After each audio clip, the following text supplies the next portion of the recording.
What's up, everybody? My name is Tony Hope, and you're listening to the Hear Me Roar podcast, a sports show where I run my mouth about all things sports. And today, I am back with my co-host Noble Lewis, and we are here presenting y'all another iteration of the Hear Me Roar podcast. And if you're not familiar with my voice, you better get used to it because I am the future of sports media.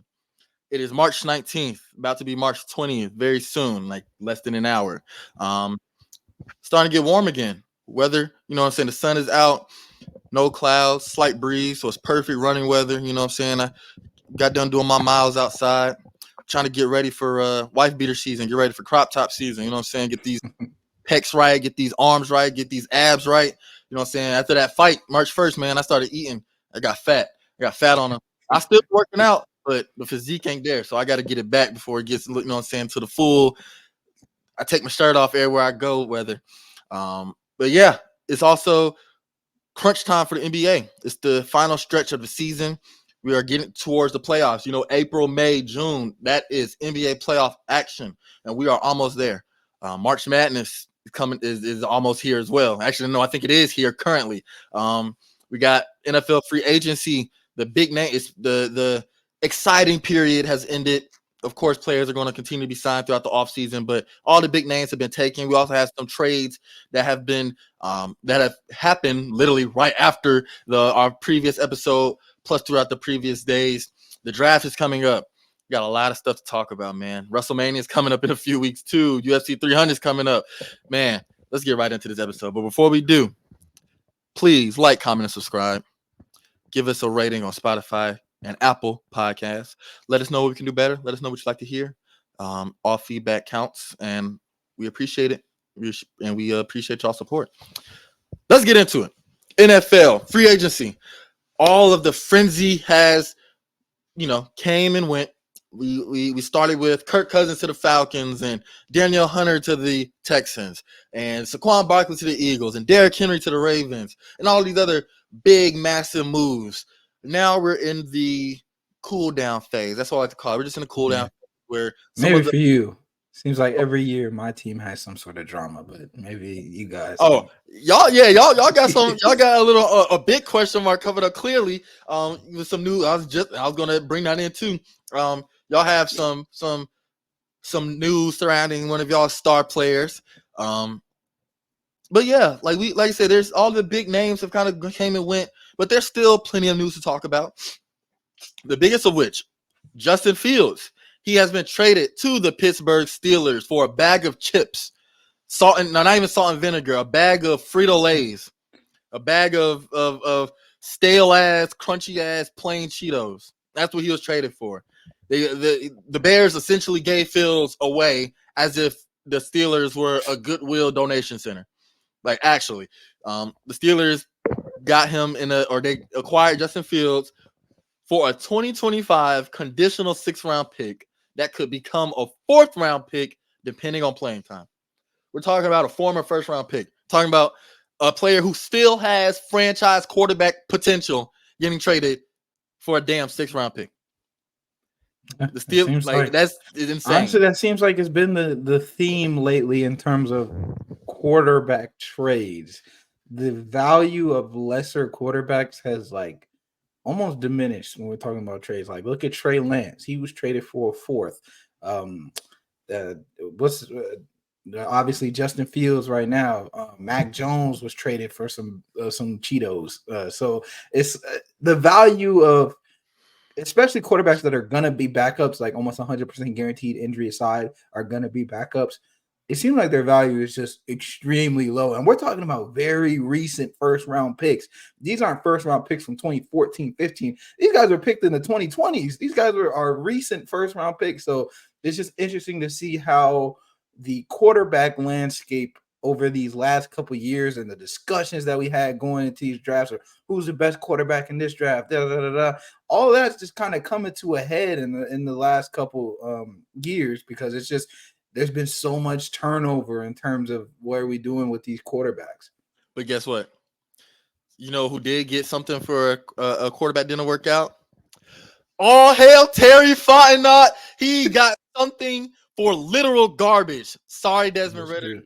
I'm saying perhaps I be trolling, I be joking, having fun and all, but he did get a bad hand with that coaching of Arthur Smith. He didn't get the best chance, but now he's on an actual like poverty franchise where he's a for real behind Kyler Murray with literal zero receivers to throw to. I feel. Kenny Pickett over to the Eagles, and I got something. We're gonna talk about. Yeah, we're gonna get to him in a minute. We're gonna get to him in a minute. So the Steelers are continuing to address their lackluster offense this offseason.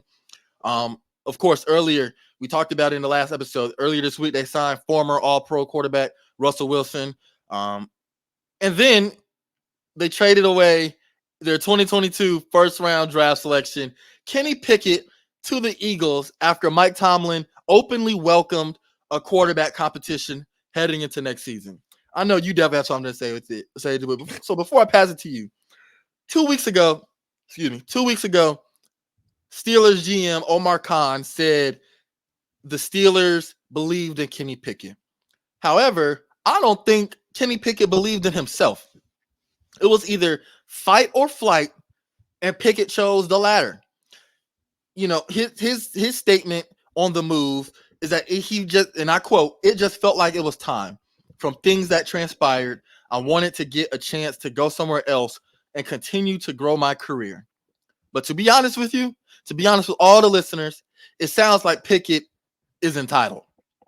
He didn't like the way the Steelers went back on their word about going back on their word about letting him complete last season as a starter, despite his garbage play warranting him being benched. And according to CBS Sports, Aditi Kinkhabwala, I hope I said her name right, Pickett was explicitly told by the Steelers that Russell Wilson was going to be the starter going into next season. So guess what he decided to do?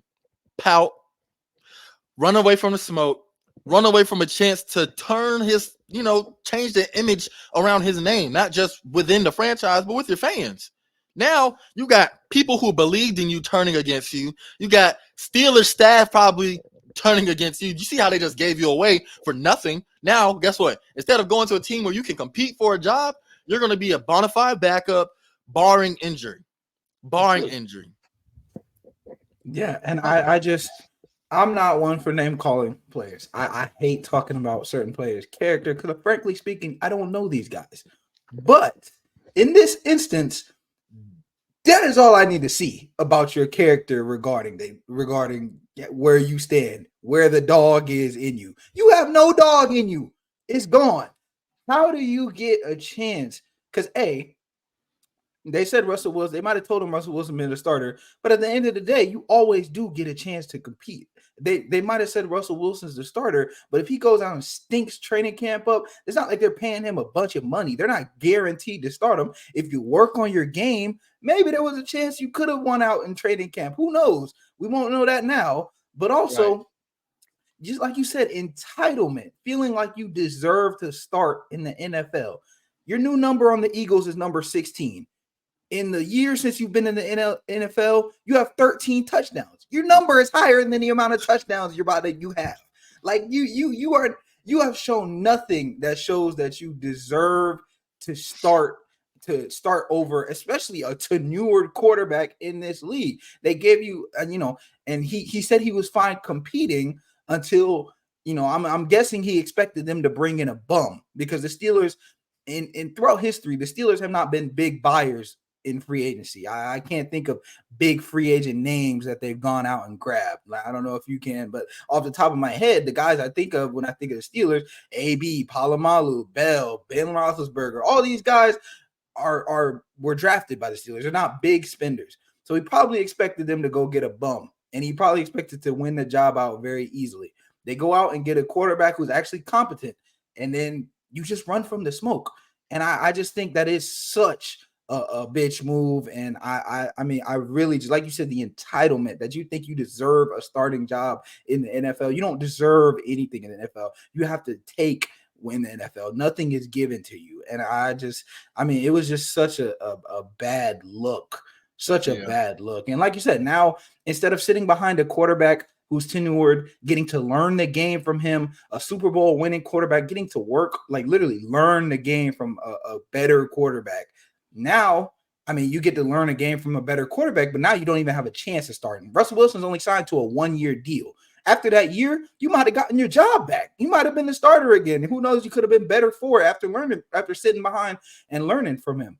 But now you're going somewhere where unless they get injured, you're guaranteed not to get a snap unless it's in garbage time. So, I mean, it's just kind of, and I almost wish they didn't trade him to the Eagles because he grew up an Eagles fan. So he kind of wanted to go there. I almost wish they did him dirty and traded him to Carolina. But even then, it is what it is. I think it's just the entitlement was terrible, and it's a terrible look. It is. And I really think that's what the root is. It's just entitlement.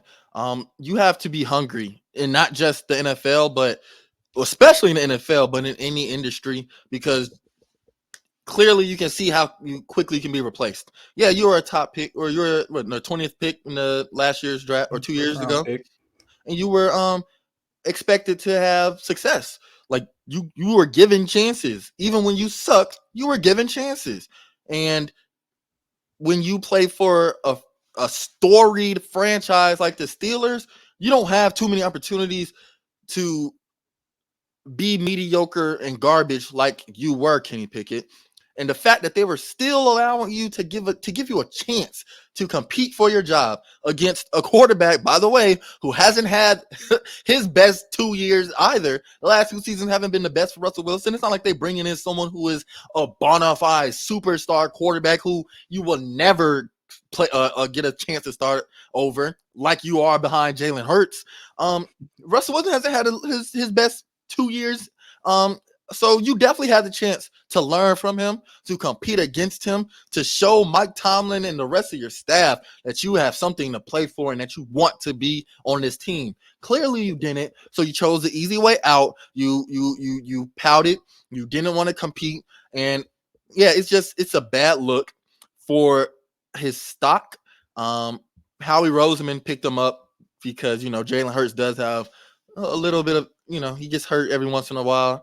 That's when they had Gardner Minshew step in, and then last year Marcus Mariota. Physical quarterback, he gets a little in the mix sometimes, so you want a capable backup just in case.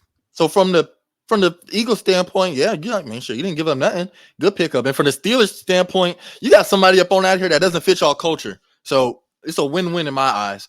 The only loser here is Kenny Pickett because you look like a loser. I'm being real. And it's harsh to say, but it's the truth. I don't mince my words, especially when I see when somebody like you didn't leave a franchise because you got dealt a bad hand. Like Mac Jones, I kind of sympathize for, but you, I don't. Exactly. I don't. I mean, look at how Baker didn't. He left Cleveland, and it wasn't the prettiest. I'm not like he left with flying colors, but he took it on the chin. He got traded to Carolina. Was playing DN on the practice squad. He went to LA, was behind Matthew Stafford, and then he came to the Bucks and he showed out and he got a 3-year, $100 million contract. And so like that showed me that he wanted. Like, you know what I'm saying? Like it's that wasn't entitlement. He was getting it out the mud. He was a former rookie, and he was a former rookie of the year. Right. You were nowhere near rookie of the year. You've been talks have been being trash. Like you haven't shown even being good. Like it's not like it's one thing if you were rookie of the year, you're putting up dummy numbers and they still bringing in competition. No, you have not been good. I'm gonna be straight up. You have not been good. So for you to run away from the competition like that, you just look like you said, look like a loser, man. And why it sucks? Like it's not a good look because. If we're noticing this, franchises are noticing this too, right? Because not only do you have film to go off of, now you have, we looking at. I mean, why do we got to give him a starting position? Like, why do we have to go out and take a chance on him? You're making yourself a career backup by doing stuff like this. He'll be just good enough to get us. Our quarterback gonna be hurt for 3 games. He'll be just good enough. You're gonna be good enough to get practice. You know what I'm saying? Like, bro, if that's what you want to be in your career. That's cool. But like you said, Baker Mayfield's a perfect example of you had your highs and then you had your lows. But if you know what I'm saying, if you really want to climb out that mud and you really want it, you will get it. Especially if you're in the NFL for a reason. right? Yeah, You're and drafted in the first round for a reason. exactly. You were a starter for so long for a reason. So it's up to you to get better and to prove your worth in this league. And right now, you're proving your worth as to be, just another quarterback, just fleshing out the quarterback room, and that's not how I did not expect that from him. So when I saw it, I was really shocked and put off by it. I'm not a Steelers fan by any matter. I'm not a Kenny Pickett fan, but it's just like I don't want to see that from a professional athlete. Period. Like Exactly. It's a bad look. I mean, it all is. around, just a bad look. Yep. But besides Kenny Pickett, the Steelers they seem or they look to be very aggressive at constructing a competent offense to supplement their top tier defense. I can't even say a great offense or a good offense, like just a competent offense. Like if you can just put something better than the sixth, like you know what I'm saying? Like come on, you got to put just something competent. Like you can't let like if we be real, I can name probably 3 different college teams that could score more touchdowns on a year than the Steelers did College is last crazy. I don't know. And I'm not current college season. Maybe if we go in the past and we talk about like 2020 LSU, because that they were basically 2019 LSU, because that was basically an NFL team with how stacked that roster was. But currently, I don't know. None of these teams really move me like that. year. I don't know, man. Michigan won the championship, and they don't move me like that. The Steelers' offense was fucking pitiful last year. It was embarrassing. Well, they're trying to get really good because they're trying to steal my wide receiver, and I've had Exactly. problems with you Steelers fans. They're For that. You stealing gotta Mike kind of Tomlin take note. Jr. They're trying to steal Mike Tomlin Jr. And like there's actual traction behind that. I noticed the 49ers would hate to do that, but y'all not. There's no discussion about a long-term deal with him. Yeah, and it's. I mean, it's every year. It's every year we got some new drama, something. It's so annoying. If it's not quarterback, now it's receiver. When Debo, before he got his contract, he requested that trade. So maybe Debo was giving him game on how to get a good contract out of Shanahan and Lynch by doing all this because Debo had his whole thing before we got him his deal, and it's just I don't know. I don't know what it is about our team that can attract so much, like because it San Francisco's a big market comparatively to some other teams, but like it doesn't seem like the biggest market out of all of them, but they're still always in the news cycle because there's something. If it's not a quarterback thing, then it's a receiver thing, and if it's not a receiver thing, then it's the D-line thing, and it's just can I get a break for one off season? But I guess not. I hope, honestly, like, aside from the fact that he's on my team, Brandon Ayuk is one of my favorite receivers in the league. His upside is insanely high. The 49ers actually asked the Jags for a first rounder and Zay Jones. Jag declined. I'm a little shocked that they declined at that. I think that's a trigger for I would have pulled the trigger if I'm the Jags front office, but they asked for that. Jags declined. I just hope we can extend him because he's a crucial part. You need that complement to Debo. Debo is the bruiser receiver. He's the one you get the ball to in slants, screens, things of that sort. But Brandon Ayuk is just smooth. He's a reliable target. Doesn't drop many passes. Can get you good yards after catch. Is good at the goal line because of his route running and things of that sort. So I just really hope we keep him because it's. I think as Brock Purdy gets better and hopefully he takes that leap, as he gets better, there's a couple other places where you can take some money out. The defense doesn't have to be as stout if the offense can put up more points and things of that sort. So I just really hope we keep the guys together. I hope he doesn't. I hope y'all don't. I want to see what Brock Purdy can do without some of these weapons. Let me see if these narratives are true. But not for real. It's the Steelers. They have been reported to be pursuing a top wide receiver via trade. Ain't nobody left in free agency for them to get. Odell, Tyler Boyd, like come on, that's the max. Michael Thomas. Those are the top receivers remaining. So they're gonna have to go out and get somebody else complimentary to George Pickens via trade. And look, Brandon Ayuk, I would love to see him in the black and gold as far as the potential that could bring for that team, especially that defense.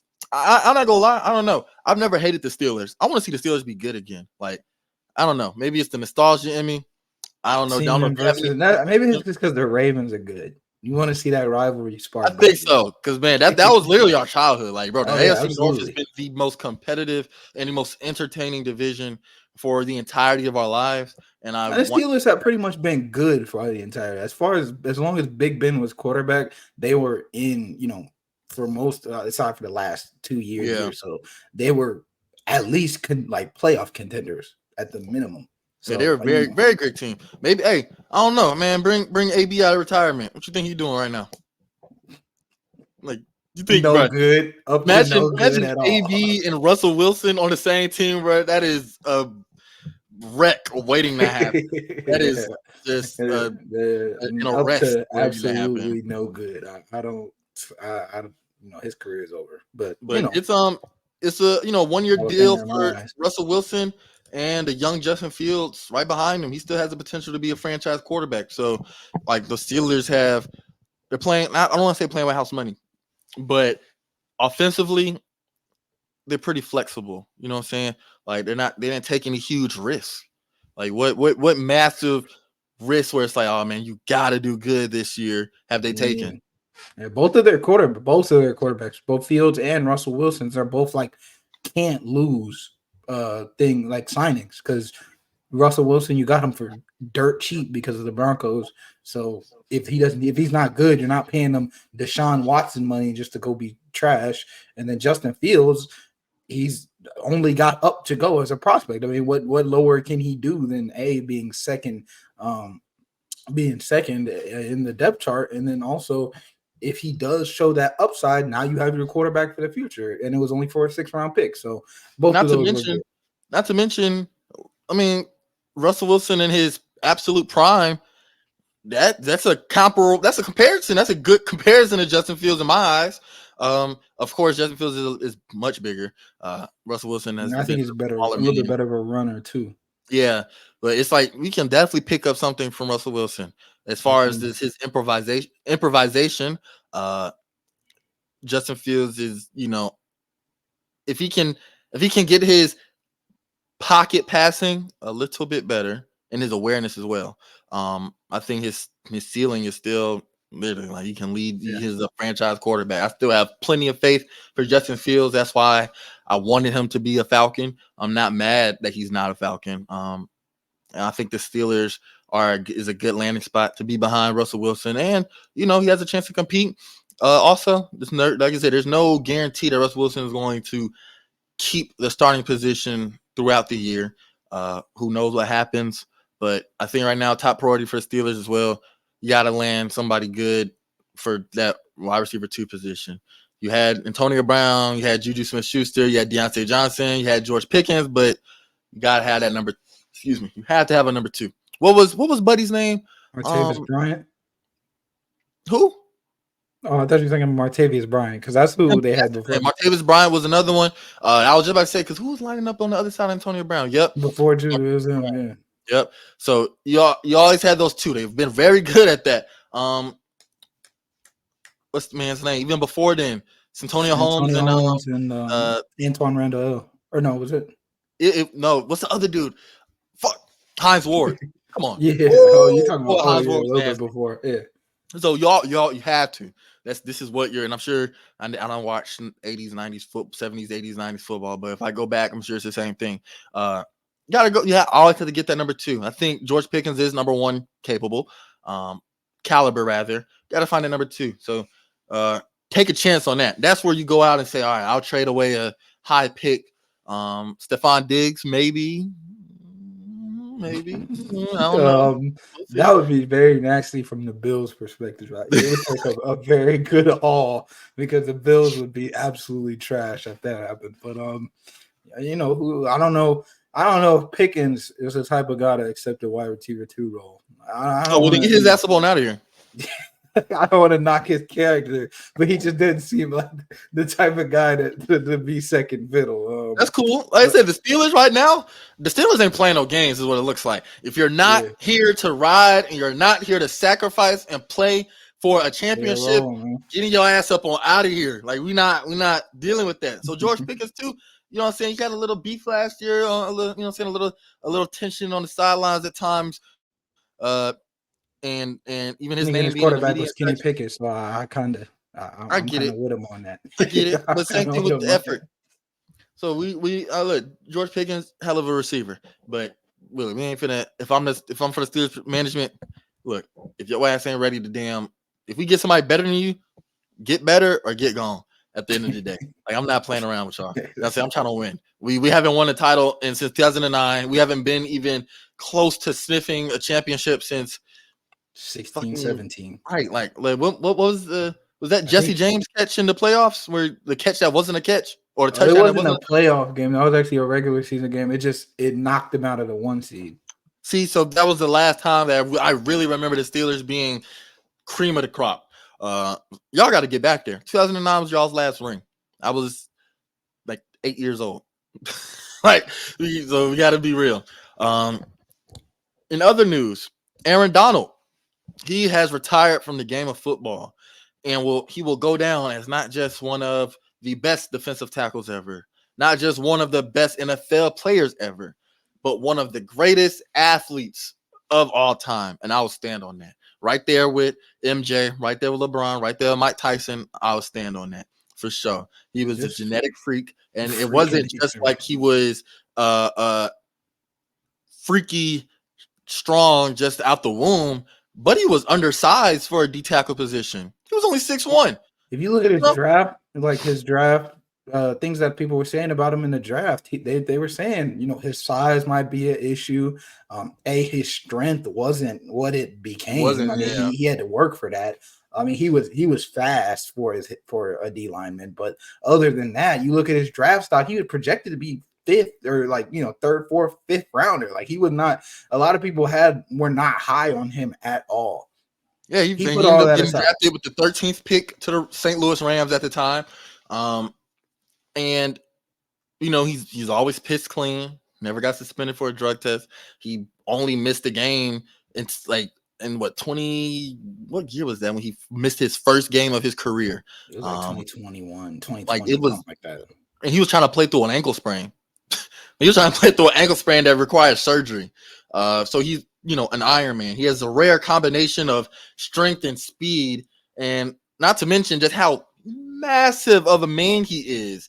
Like I said, he's 6'1", when the average size for a D tackle is about 6'3". That smaller stature allowed him to get that leverage against those humongous interior linemen. Imagine trying to block a man that is like 6-7 inches shorter than you. Like that's just not. It's not going to be easy. And it showed in how quickly he was able to get off the line, and before the center or the tackle, or not the tackles, the guards were able to get in the blocking position, the man's already busting through your line.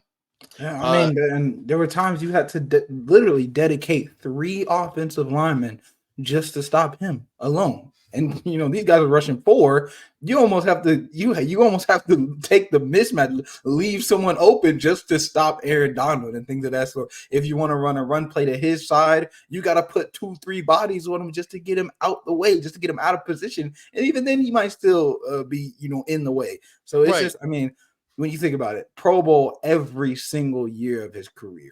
The only other player that did that, it was Walter Payton. Every single year, and then from 2015 all the way to his second year all the way to 2021, he was a first team All-Pro. The 1 year, 2022, there were 2 years of his career he wasn't first team All-Pro. One was the year he got hurt, and then the other one was his rookie year. Other than that, every single year he was named the best player at his position, and that's just unheard of. We only guys comparable in defensive history, in NFL history, really is Lawrence Taylor and Reggie White, especially defensively. So it's just, you could literally argue that he is the greatest defensive player in all time, and I would hear the argument. I wouldn't have a problem with the argument, because he was that dominant at the position. And the Rams, it's funny. It's always interesting to see when players go out after a really good season. I've talked about Buster Posey retiring after winning Comeback Player of the Year. That made me mad. He's going out after winning a first team All Pro, but there's really nothing left for him to prove in the NFL. He got his ring. He's pretty much done it all. Yeah, like you said, Super Bowl champ, 3-time Defensive Player of the Year. Not just that, he was the franchise star for a team that relocated from fucking St. Louis back to LA, and they lacked a big name draw since the Greatest Show on Turf in the early 2000s. Kurt Warner, Torrey Holt in them. Steven Jackson was the last real name that they had. So Aaron Donald really was. When you thought of the Rams, you thought of Aaron Donald.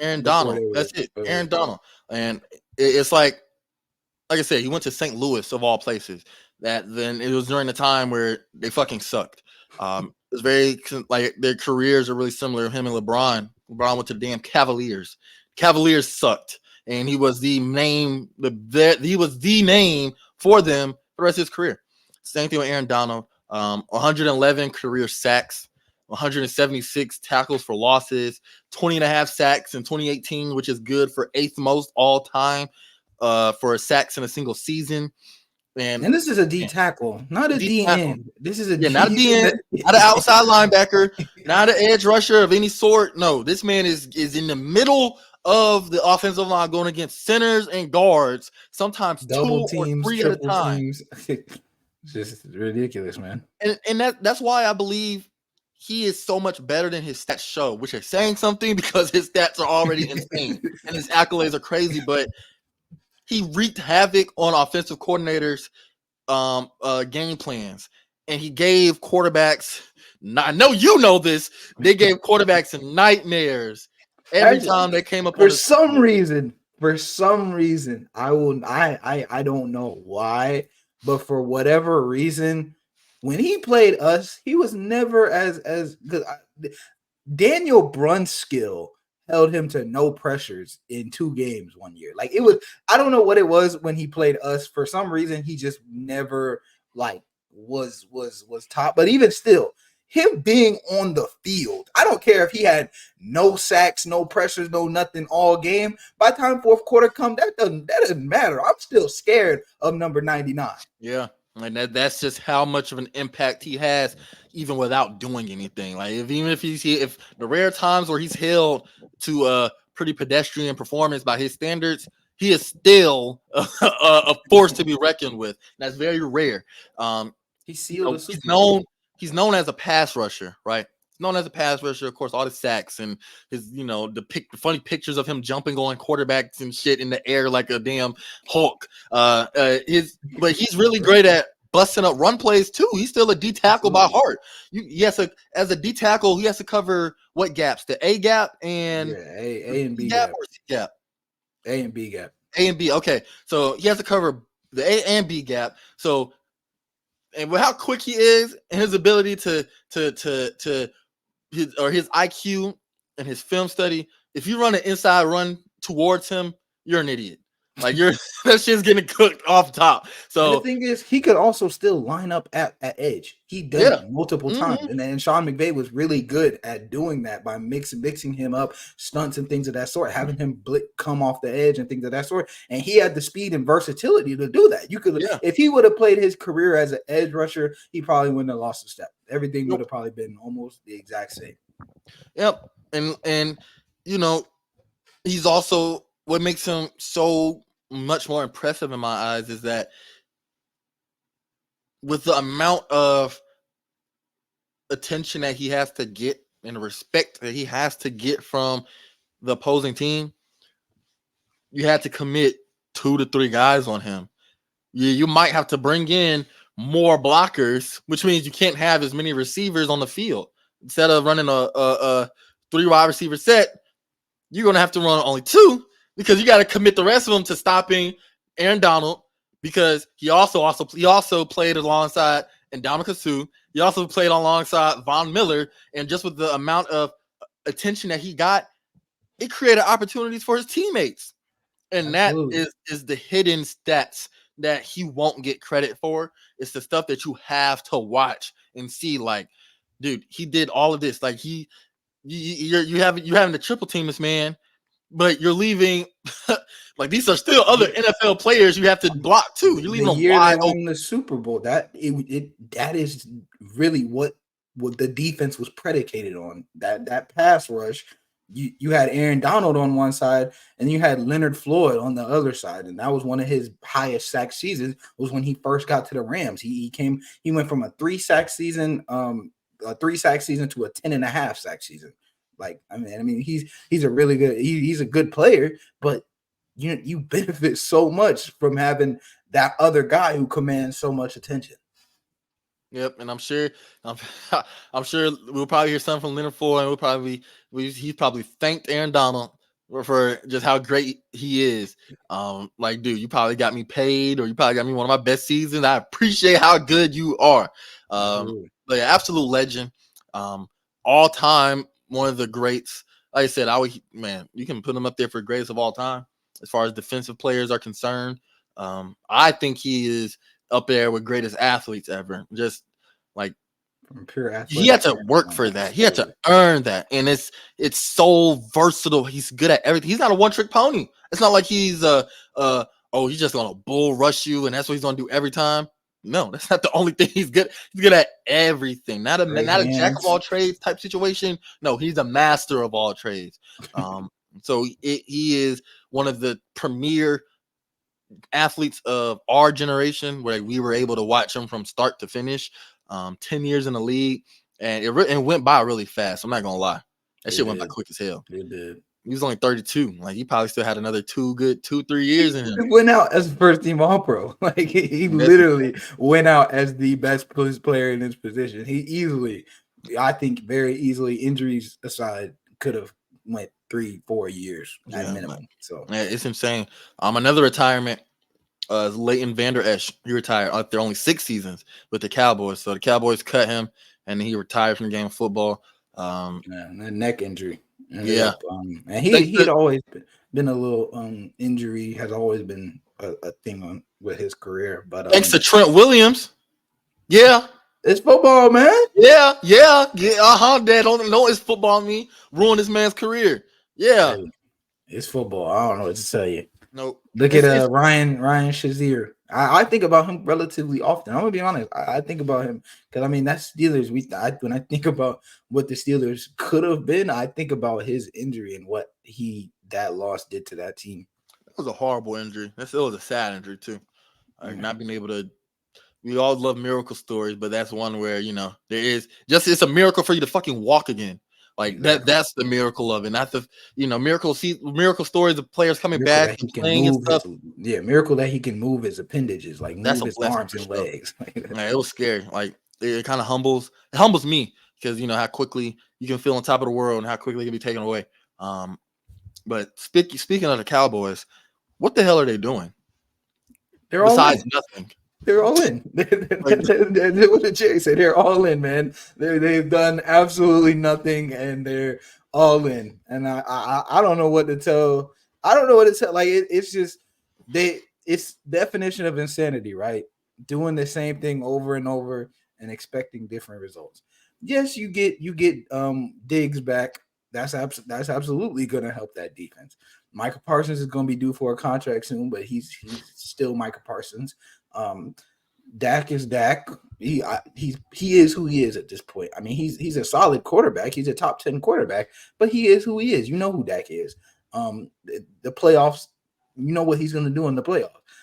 They still CD's a great receiver, but they released Michael Gallup. I don't know what they're doing at receiver. Who are you going to target in the draft and expect him to produce right away?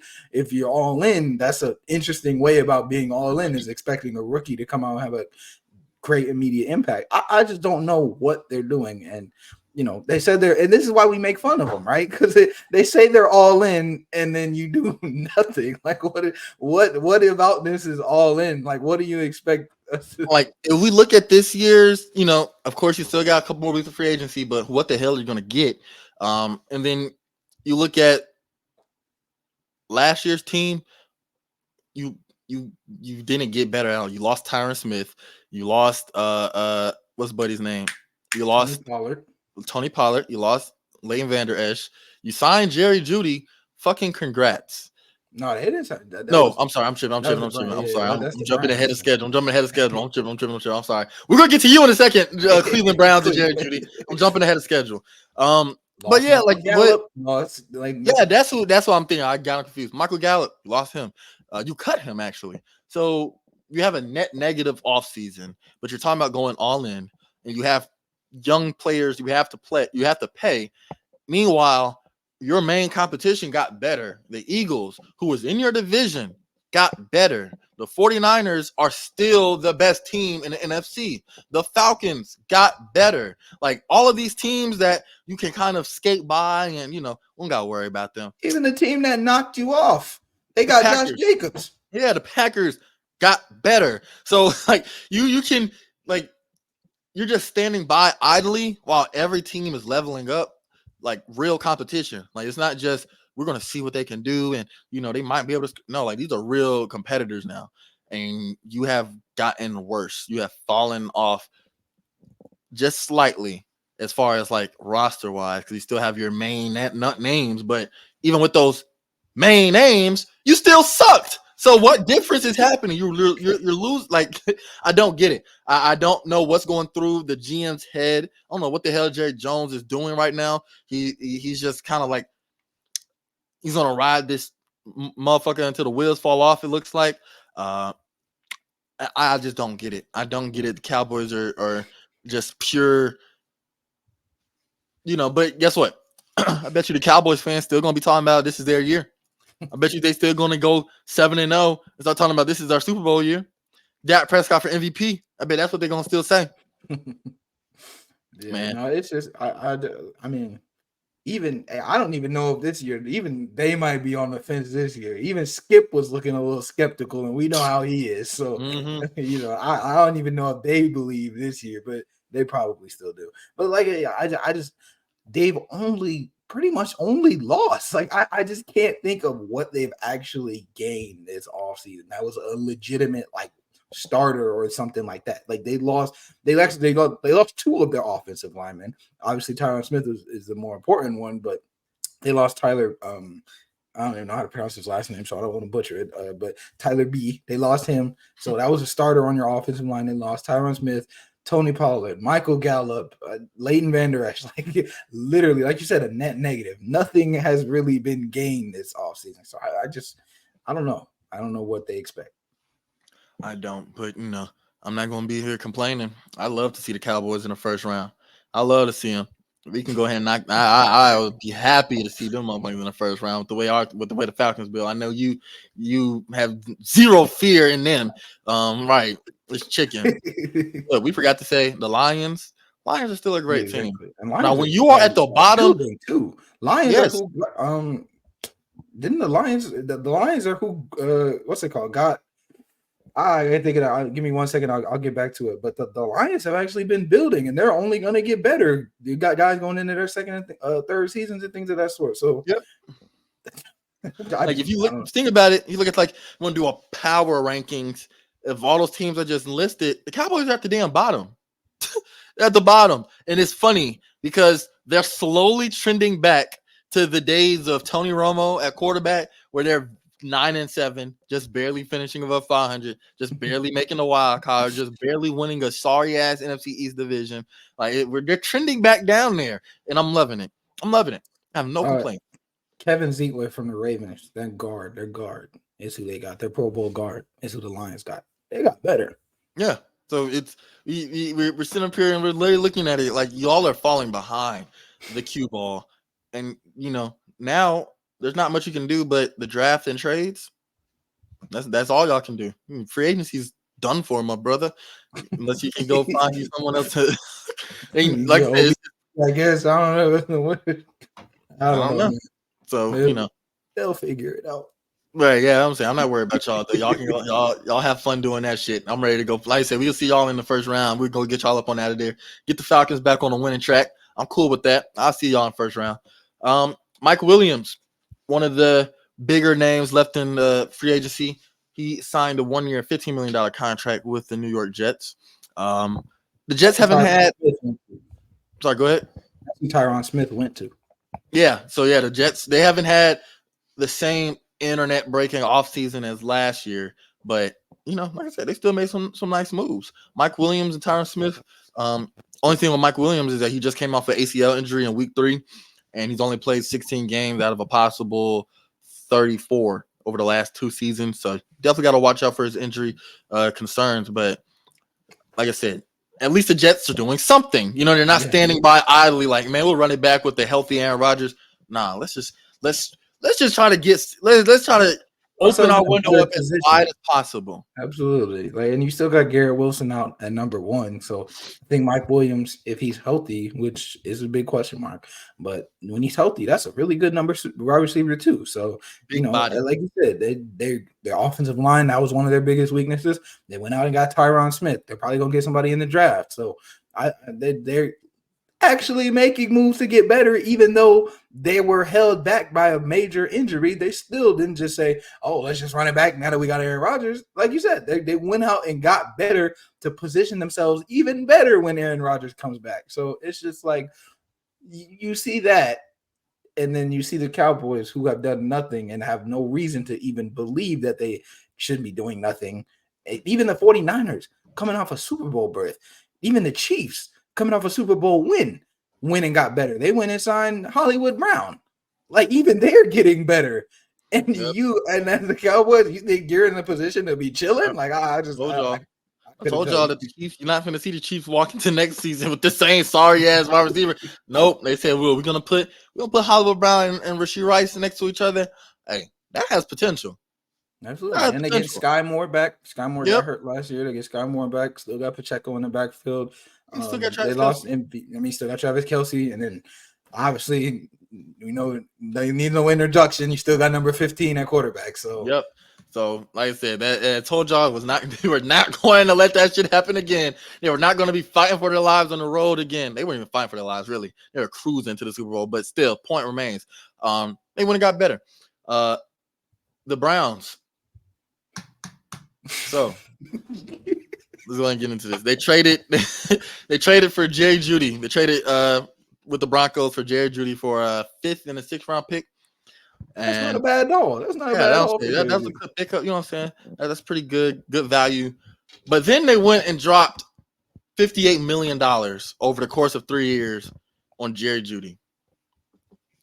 That comes out to how much a year? 19 million, 19 and some change million a year.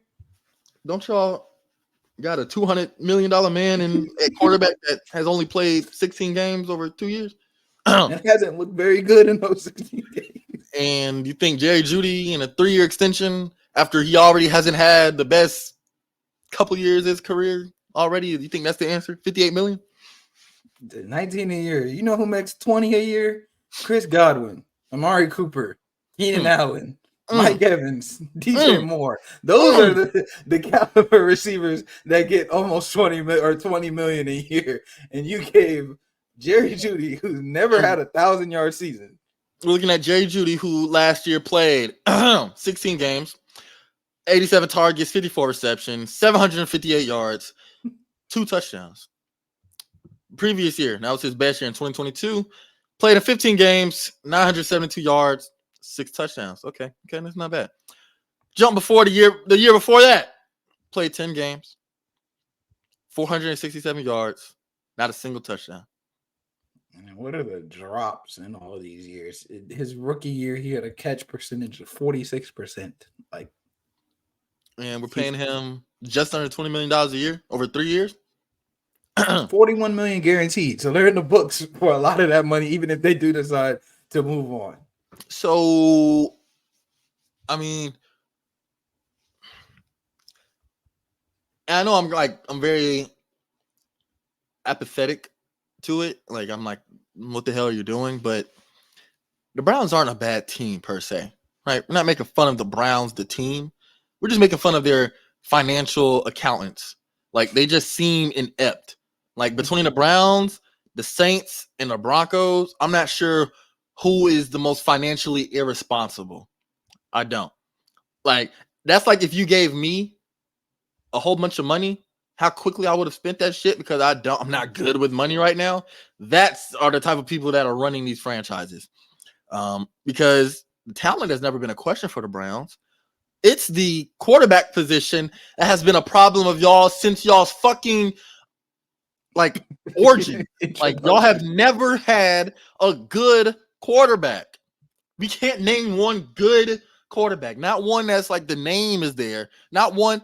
When Joe Flacco has been like your highest draw as far as like Baker Mayfield, and Baker Mayfield, other than rookie Baker Mayfield, that was Joe Flacco has been your best quarterback in probably the last decade, other than rookie Baker Mayfield. Like, so we have to be completely real, and y'all owe that man Deshaun Watson all that damn money.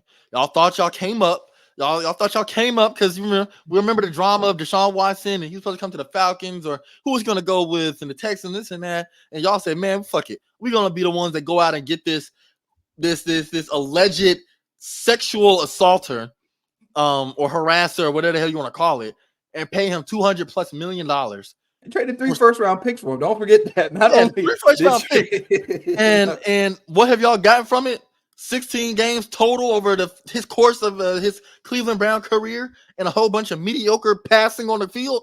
So you have got cap hit this year. His cap hit is $63 million. Well, Jerry Jeudy's cap hit is 19. That's $80 million between Deshaun Watson and Jerry Jeudy.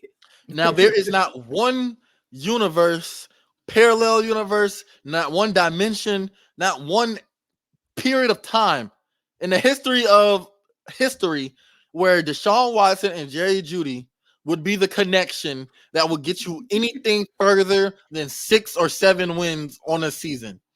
And that's how much money y'all are paying between those two. There were times where Amari Cooper still wasn't getting targeted by Deshaun Watson. Right? Like this, it's this, and you think that the problems to address is Jerry Jeudy locking him up before he's even played a snap for y'all? That's your priority. Amari Cooper is about to be a free agent after this year. So, like, what the hell are y'all thinking? I don't get it. I don't get it. I truly think. I think the Browns like being sorry. I think they like being sorry. We're just saying something because they made the playoffs last year. You know, they got beat by the Texans in a pretty embarrassing fashion.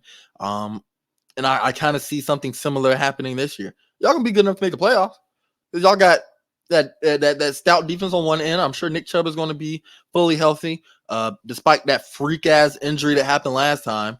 So y'all gonna get into the playoffs with y'all run game and defense. The verdict is still out on Deshaun Watson. Y'all have to commit to him. Who is their backup? Who did they sign for backup? They got a black ass QB. Oh yeah. Tyler Huntley. Tyler Huntley, DTR. Jameis, DTR, and Deshaun. They got Jameis a black ass QB room, man. So hey, I'll make this prediction. I've been making a lot of predictions during the offseason, and I need to have Noble keep a count of them. I have a prediction that Deshaun or Jameis Winston will be starting quarterback for the Browns after how many games? I say week 9. I say week. I'm gonna give him a little grace. I'm gonna say week 10 or week 11. Jameis Winston will be starting quarterback for the Browns. I promise you. It's going to happen. It might even happen sooner. I promise you. And Jerry Jeudy is going to have another mediocre season. We're not going to say, and it's not going to be no, man, Russell Wilson wasn't throwing the ball good. It wasn't, I don't want to hear no shit, right? There's only be Jerry Jeudy is a mediocre receiver. He has been one. He will remain one. I've been sold on the type of caliber player he is. However, he's somehow getting 3-year, $58 million contracts. You know, hey, go, y'all do y'all thing in Cleveland. You know what I'm saying? Y'all do y'all thing. Some of these agents, man. Some of these agents are getting. You got to reach out and find some of these agents, man. I don't know. I might have to change my career. They be getting the bag for their players, man. Yeah, I might have to change my career because what the hell? Kirk's agent been doing it his whole career. That's crazy. Jerry Jeudy's agent, Deshaun. I've been seeing the Kirk Cousins. I've been seeing the Kirk Cousins stats about how he's made more money than Tom Brady did in playing money. And the playoff wins are very different. And of course, we know Tom Brady sacrificed a lot of that money to keep the team getting better and winning rings and such. But I'm like, man, I really hope we have to do good with this man. We have to do good with Kirk. Y'all threw a bag at Kirk Yeah, Cousins. we have to do good. Now that's a risk. You know what I'm saying? The Steelers, they took the easy route where, you don't got no real Real loss at loss. quarterback. Yeah. Boy, at Kirk Cousins, I'm praying because I can't fight for my life. That could really set y'all back if he's not good. I can't fight for my life with this shit, bro. I have it's you won't know until you have, like I've been right now, till you have been without a franchise caliber quarterback for a significant stretch of time now. We have still not recovered fully from that 2016 Super Bowl collapse. I still personally haven't recovered fully. I still watch the game and I slow it down and rewind it, and I start circling shit on my fucking phone and stuff like, Lord have mercy. If this would have changed, I'll be breaking down the same game I've watched and cried to multiple times. Man, Kirk Cousins, I've said it. It's like we watched the stink off of us when we signed you, but now it's time to put it into action. It's pertinent. It's pertinent. I believe in him. I believe in us, but you know how the Atlanta optimism goes. It comes full force, and the disappointment comes in even harder. Chase Young, sticking in the NFC South. Chase Young, he signs with the Saints. 1 year deal, 13 million guaranteed. I'm not. I don't know how. Where are the Saints getting this money from? I don't know. Like I said, the Saints, the Broncos, and the Browns are so financially irresponsible. The Saints are financially irresponsible as far as they're probably doing some illegal ass shit. They're hemorrhaging money. They are finding a way to make shit shake. They're doing deals under the table, I'm sure. But they gave him a 13 money laundering. I'm not sure. Another thing about that is that he's about to get a neck surgery, and they knew that going into the contract talks. So they gave him that contract despite him getting neck surgery. 13 million guaranteed despite him getting neck surgery. That's very interesting, the choice there. I don't know. I mean, like I said, I don't even know where this thing's getting the money from, because it seems like every year they're at the bottom of the cap, the cap leaderboard. But I mean, do you? I guess if they want to run it back with Derek Carr and Chase Young on the defensive side, then hey, I mean, it's not a bad pickup. It's just like they don't have any real needle movers right now. Like I said, I'm not moved because I'm not, like, your defense still isn't good enough to carry y'all to a division title or to carry y'all to the playoffs. Your O-line still sucks. Derek Carr, Dennis Allen. Yeah, like you said Dennis Allen calling plays for y'all, or your head coach. You still have Derek Carr, who is just fragile man on the turf, getting hurt and getting rotated in and out. Like I really don't get it. Like you lost Michael Thomas. You got Chris Owen. Michael Thomas didn't even fucking play anymore. Alvin Kamara's getting fed up. Y'all are about to lose all value you have on him because he's stuck on a sorry-ass franchise and the miles are piling up on his body. Y'all need to move on from him. But like I said, same thing what I said with the Cowboys. Oh, shit. The Saints can continue to do this shit. Please do. Please make it easier for us. Please do. Because, you know what I'm saying? Y'all won a couple games on us last year because we had, and then the year before that because we had two sorry-ass niggas at quarterback. It ain't happening this year. So it ain't happening this year. So I'm not worried about y'all neither. So like I said, Saints continue to go ahead and do this. Yeah, go ahead and pay a man with a broken freaking neck. Shout out Kurt Angle. $13 million guaranteed. Go ahead. You're slightly out of focus, by the way, but that's a very interesting choice. Not a big needle mover, or not really a needle mover at all for me. And then just another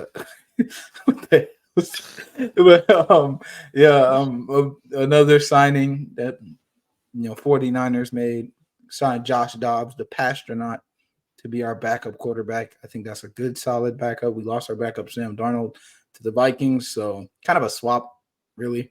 Right. They got Josh Dobbs, they got Sam Darnold. So I like it as a backup quarterback. He's shown that he can pick. First off, dude's an astrophysicist. I know he's smart. He can work the Shanahan scheme. I trust him with his ability to do that. And then second off, he's shown that he can step into the role when needed and at least keep you afloat. Kept the Vikings afloat for the Cardinals, or he kept them afloat for a while. Started to trail off after a couple games, but kept them afloat for 3 or so games. Cardinals had them in the fight for a little bit before Kyler Murray came back. So Browns as well. So I think that's a solid backup. Also, speaking of backup quarterbacks in the NFC West, Jimmy G signed with the Rams. After his 2-game suspension, he's going to be their backup quarterback. The hell's he suspended for? You remember he got suspended for the PEDs? I don't know what PEDs he took because the performance was not enhanced. Yeah, like that's what the hell.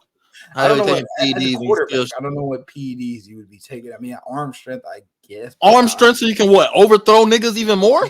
Yeah, like I don't. That's what I'm saying. I don't know what PEDs Jimmy G would be taking. They might need to double check that drug test. But yeah, he got a 2-game suspension for that, so he'll be their backup quarterback. I don't know, man. Jimmy G, he's doing the op hunt right now.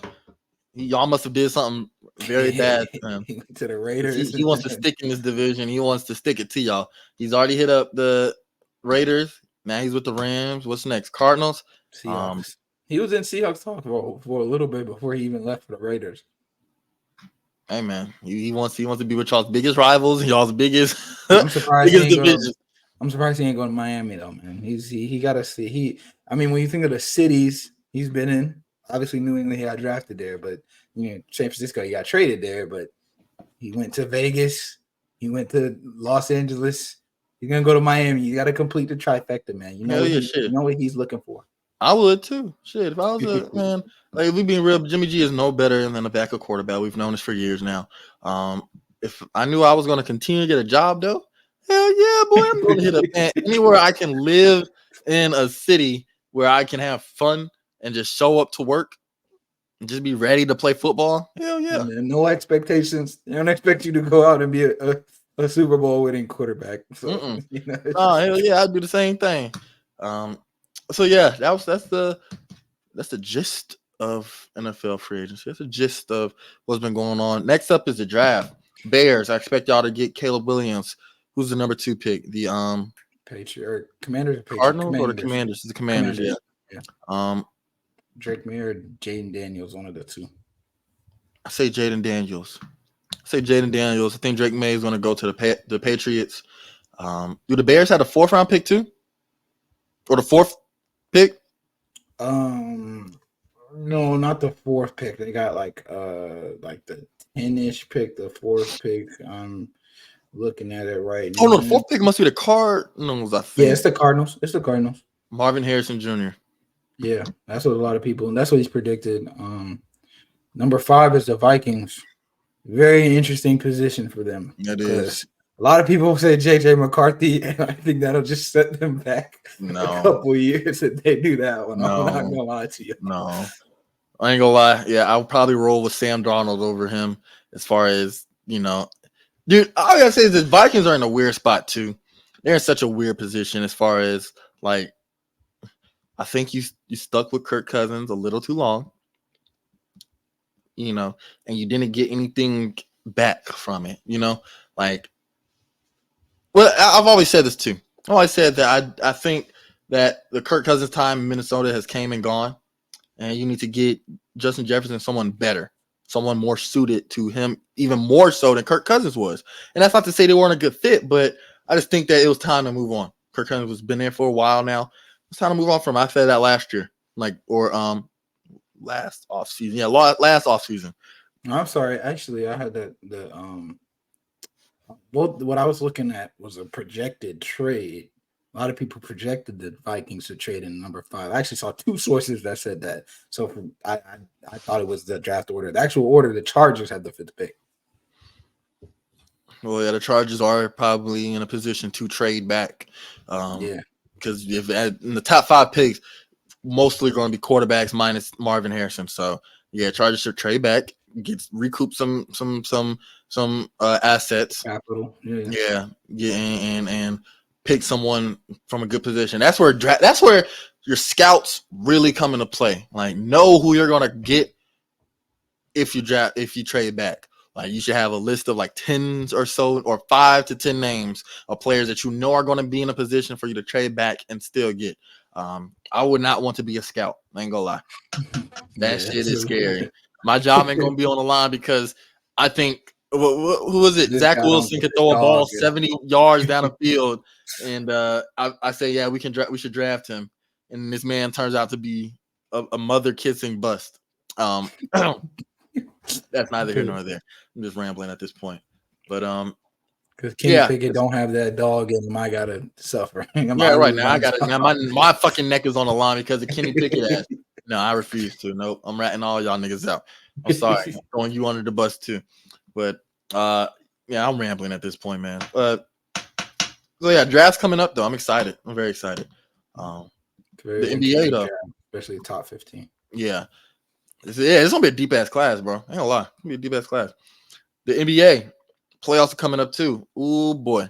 Now the regular season, it hasn't seemed too long this year, not compared to previous years. But I cannot wait for the playoffs. I can't wait to watch series of games rather than games of against this team, against that team. Man, we can't really make too many. You know what I'm saying? Like, the Mavericks just beat the Nuggets the other night. Are we going to look at the Mavericks as a team that can really knock off the Nuggets 4 times in a row in a series, 4 out of 7 times? That's why I really like watching series more than individual games. It allows you to really see who the differences in not just skill, but team-wise, coaching-wise, matchups. Man, I love it so much. Playoff basketball is my favorite, and it's really, really interesting. I like watching football on a week-to-week basis. I'll watch a game between the what was it that 2 years ago, Broncos versus Colts, that trash ass game. I sat there and watched most of that game.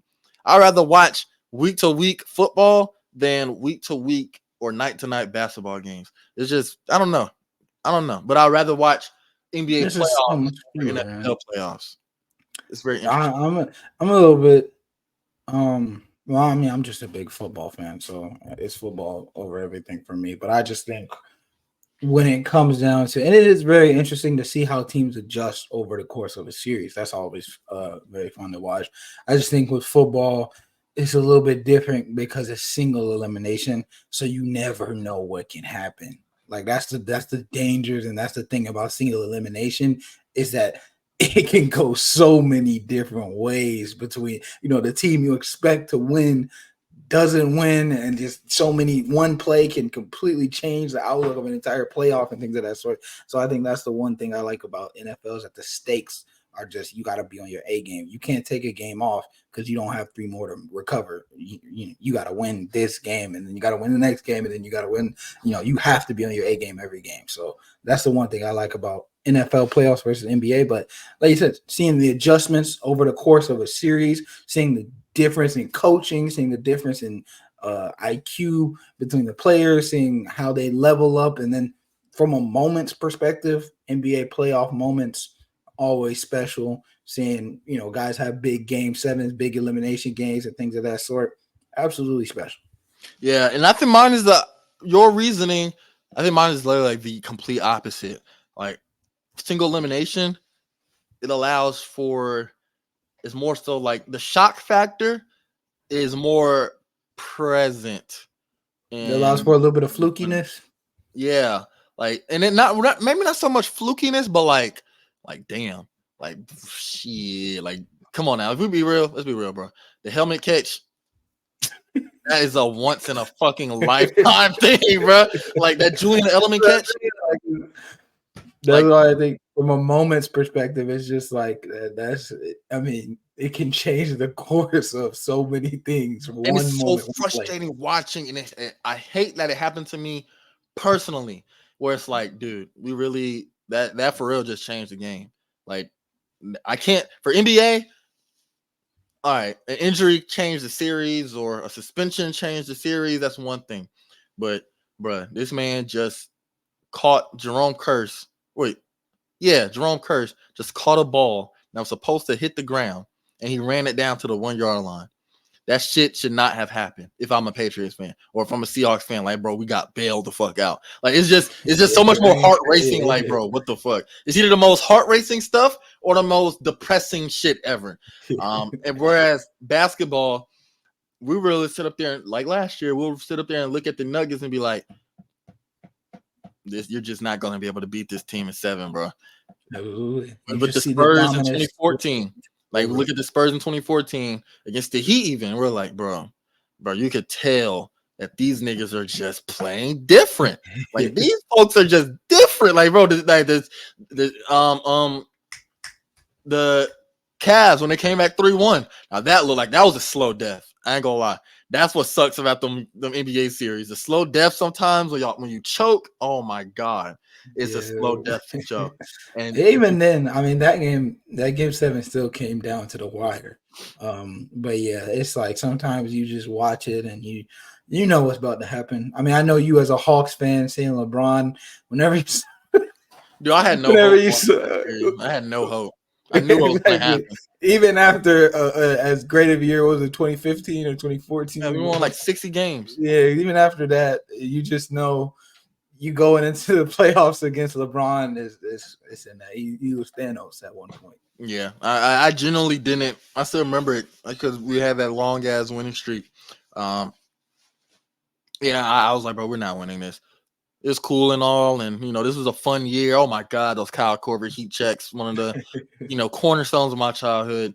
That was a great team, but going into it, I knew we were gonna lose. Bro, we were playing against fucking Kyrie Irving and LeBron James and Kevin Love, and we had Jeff Teague, who, like, I'm looking at the specific matchups. Jeff Teague on Kyrie. We had Damari Carroll and fucking Kent Bazemore on LeBron. And we had Paul Millsap and Al Horford on Kevin Love. You really thought we had a chance? Okay. So we don't even have to go any further back with the games where LeBron single-handedly destroyed us, or the Mavs and Dwight Howard cooked us, or the Celtics. We almost beat the Celtics in 08. We lost in 7. We almost beat their ass, but we don't have to go any further. But yeah, hey, it's been a crazy weekend in the NBA. Did you see that Kyrie game winner? Absolutely. Left hand sky hook over Nikola Jokic, a 7-footer contesting it. And this nigga is on Ramadan doing this. Yeah. And then watching it from the side view perspective, you could see the moment where he looks up and decided to take that shot, which is crazy because how do you have confidence in a left-handed hook from the free throw line moving to your, like, I don't know how you have confidence in that shot at all. I don't know how you hit that shot at all. And, to do that with the game on the line is just absolutely nuts. I mean, we know how clutch Kyrie can be. We know he's that guy when it comes. Did it so casually. Exactly. Like, it's just, I mean, it's so hard to comprehend the difficulty of first off, it's not a center. This is a guard. So you're down here doing a sky hook over Nikola Jokic, a 7-footer, from the free throw line. So it had some distance. Moving to your left, like there was so many things. That's not a shot you're supposed to hit in the NBA, but he just did it and just casually. That's insanity. And it was a win over the Nuggets, and that was a big win for them. The Mavs, I say I don't see them competing for a title. I see that they're like in the tier right below that. You know what I'm saying? They're a tier right below it. But that was a good win for them. 24 points for Kyrie on the night. Like I said, that shot was from like 20 feet away.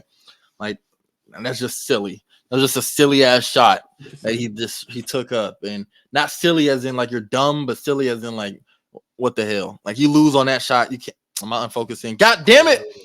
If someone hit that shot in 2K, you would be uninstalling the game.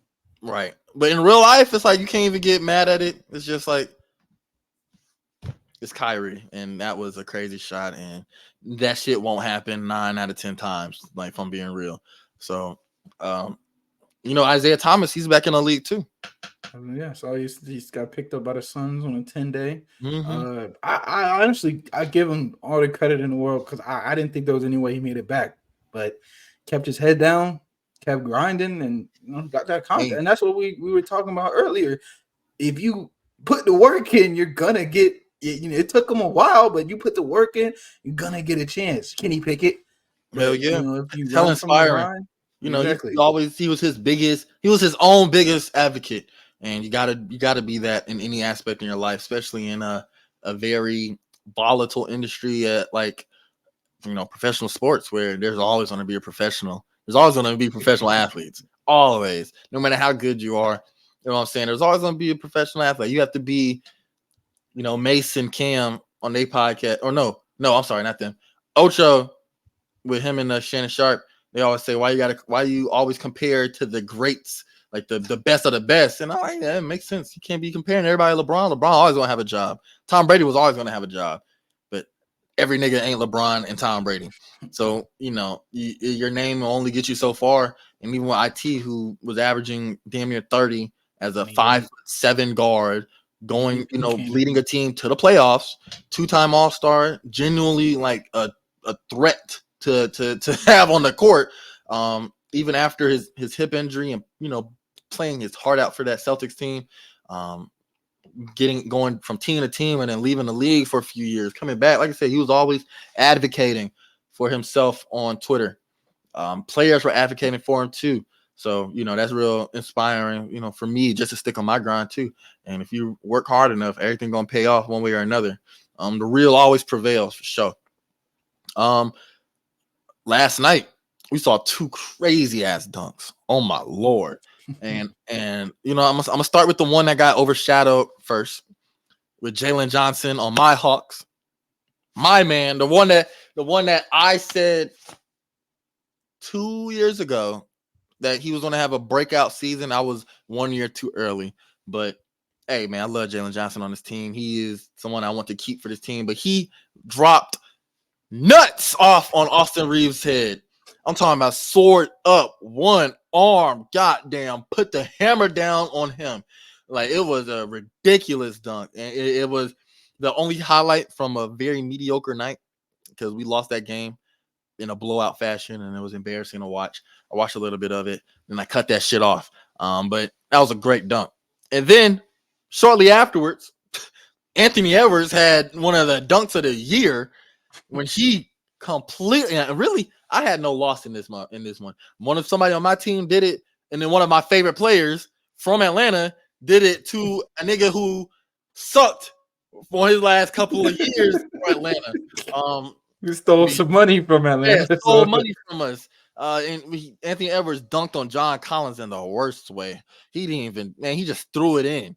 Blake Griffin style. Gave him a head contusion. He had to go in concussion protocol after getting yammed on. And he dislocated his finger doing that shit. That's how hard he threw that bitch in. So and then scored 20 points in a quarter and a half after doing it. Or 20-something points in a quarter and a half after doing it. Dude, I ain't gonna lie, man. Like I said, I always was gonna root for everyone from Atlanta. I don't care. You know what I'm saying? If I know you real and you ain't no fraud, I'm gonna root for you for sure. Especially Ant-Man. Dude, he is the most entertaining player in the league right now. Even in front of Curry, even in front of LeBron, even in front of Luka and Kyrie and all these other folks. You want to say, no, bro. You want to see must-see television, must-see basketball, it's Anthony Edwards. And it's been like that for the past few years, but now he's on a real contending team. So it's exaggerated even more. Yeah, bro, Ant-Man completely baptized John Collins, who has a brand called Baptize. And it was just fun to watch. You know what I'm saying? No hard feelings against John Collins, but we traded you and got Rudy Gay in return. So you could fucking I don't, bro. I had nothing for you. You know what I'm saying? It's just, it is what it is. But yeah, that was an amazing dunk. Which one was more impressive? Just when you look at where Anthony Edwards lifted off from, like he lifted off from not the bottom of the dotted line, but like the side of the dotted line, and when you look at the picture of where he's like right before he lifts off, there is no way in hell that you think that ends in a dunk. Like when you look at that, if you would have guessed without knowing what happens in the play, if you would have guessed what the end result of the play was, you would have probably thought a pass, a jump shot, something. But the fact that he was able to yam that, but I will say, Jalen Johnson's was prettier. It was so fluid. He didn't stop and lift off. He just one motion went up, and it was like almost like a Jordan logo-esque tomahawk that he just yammed, and like you said, literally dropped nuts on Austin Reeves' head. His was prettier. I will say his was a little bit prettier, but Ant yam that dunk. So I will say his was a little bit more impressive. Hey, me too. I go with that. With Jalen Johnson, like you said, it was smooth. It was fluid, and he went right through him. Like it looked like Marshall Faulk running up the middle. It just went straight through him. It was like Austin Reeves was just a foam bag right there, and there was no type of resistance. He didn't stop. Like with Ant, he kind of the contact with John Collins stopped him midair, and he had to throw it in. Jalen Johnson just ran right over him like he was a fucking crash dummy. It was fluid. It was one motion. Austin Reeves had no chance. He thought he was going to get a charge call. No, the hell you didn't, buddy. Sorry. Try again. So, did you see one of the best things I've seen in a while? Grady Dick and Anthony Black, their jersey swap. I did see this is a jersey swap. They couldn't even contain their laughter in the photos. And actually, the Magic social intern, I saw something that said he might have even gotten fired because there was an Indeed position open that said social media intern for the Orlando Magic. So he might have even gotten fired. I'm thinking it was somebody way high up in the Magic organization that took that down because it has to go through a lot of things to get approved for even just a regular post. So somebody really up high in the Magic took down that Twitter post and or X whatever, man. So it's just a funny moment. I wonder if Grady Dick's, I wonder if Grady Dick's gonna go on a jersey swap world tour though. There's a lot of names you can mix with. Yeah, man. You missed the perfect opportunity for Jalen Suggs to hop in there. Man, where's Rudy Gay at? You know what I'm saying? Look, we got a couple names in this. You got a couple names you can do. Sam Hauser. Hey, put Hauser up in there. Yeah, there's a lot of names that he can mix with. Yeah, so we gotta go on a collection or a world tour, like you said. Now, as far as actual basketball is concerned, how sold are you on the Bucks? You know, they just blew the hell out of the Suns this weekend on Saturday, I believe. How sold are you on the Bucks? You think that they're a contender? You think they can beat the Celtics or shit, even the Knicks, the Cavs, maybe? Like any of the top teams of each conference to get to the finals? They're very weird to me because I just don't exactly know what to think. And Giannis is kind of at the point where I give him a little bit of benefit of the doubt against everybody except maybe the Celtics. I would have them over the other teams just because I think Giannis is that level of player. Dame is that level of player, and they're a very solid squad. They do have Mr. Rivers at coach, so that's we know how he gets in the playoffs. So I don't know about that, but other than that, I it's hard to count them out. Like I said, against most teams because of who they have personnel wise, but it's just, I mean, contender. If there was a minimum for teams that I had to, like, if you say I had to pick 3 teams that are contenders in the East, they would be one of those 3 teams. But I don't see them on the level, especially in the East, of the Celtics.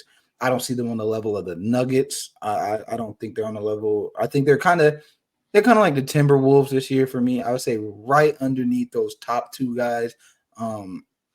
Top 2 being in my eyes the Nuggets and the Celtics.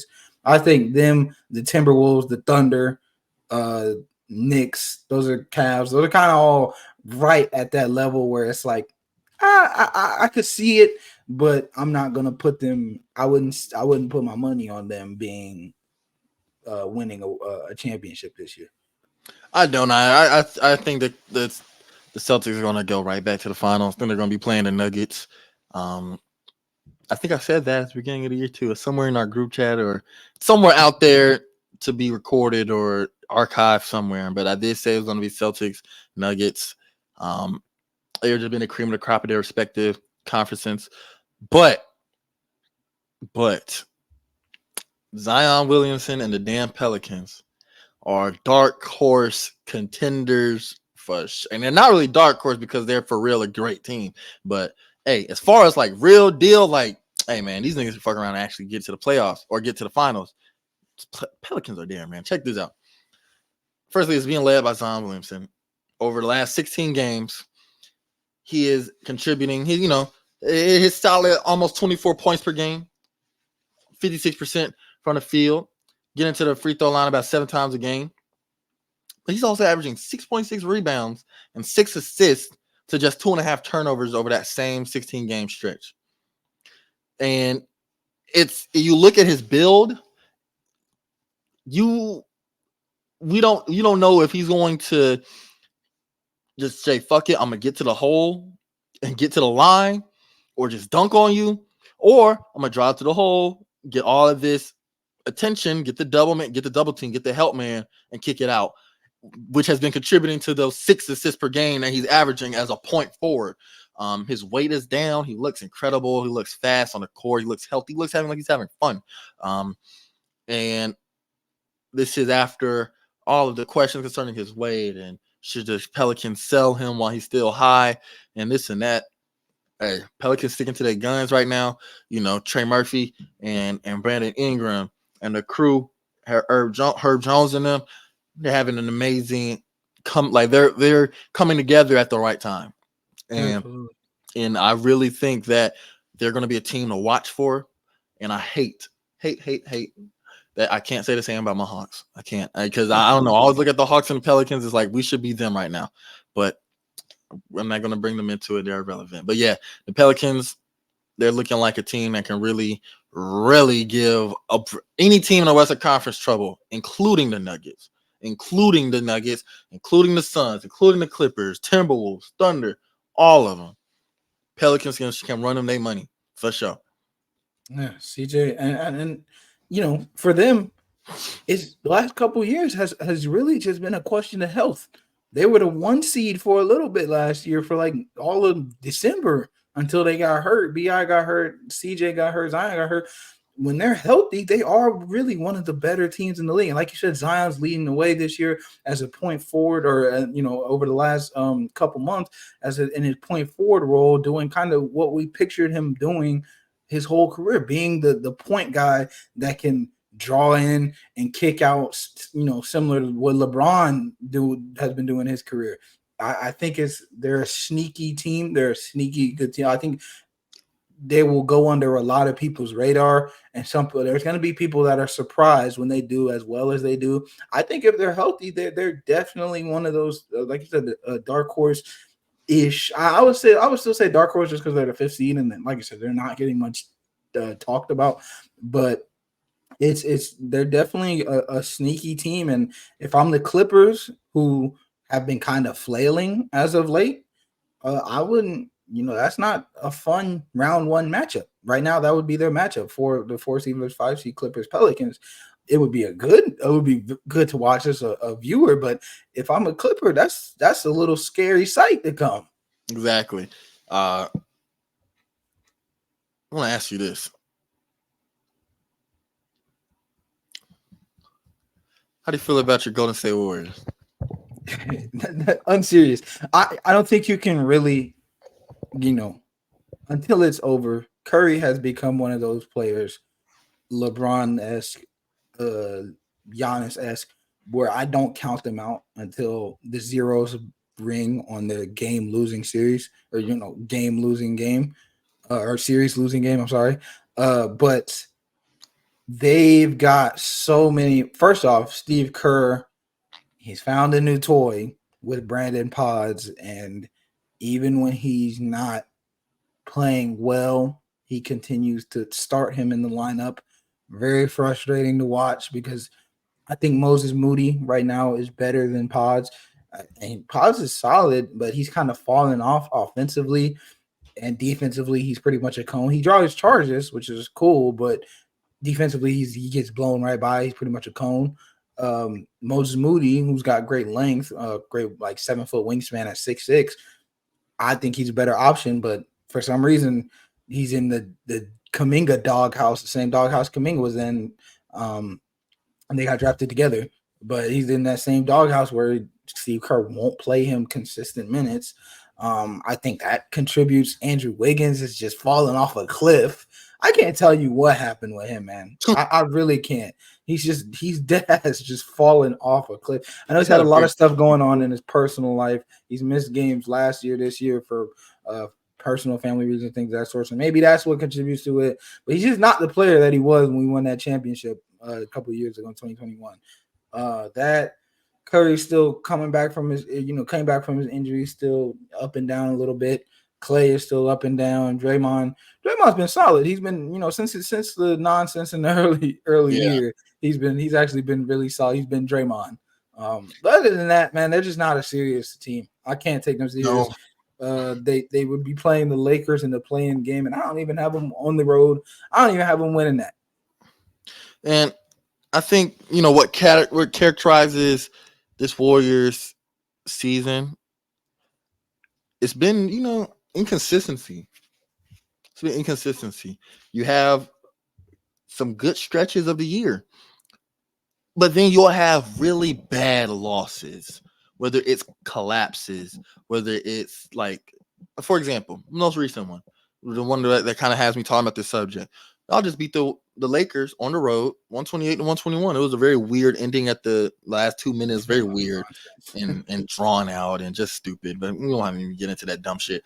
Y'all won that, and it was a great win. Y'all are coming back now. Y'all come back home, and everybody's healthy.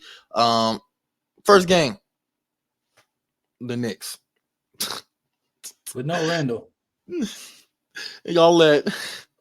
OG is out too, by the way. Y'all let Miles McBride drop 29 points on y'all. I think that's a season high. And not just season high, a career high. 8 more. And like you go back a couple days before that, last week, you drop to the Bulls. You lose that game by 3. You drop to the Spurs with no Wemby. I get we had no Curry, but still.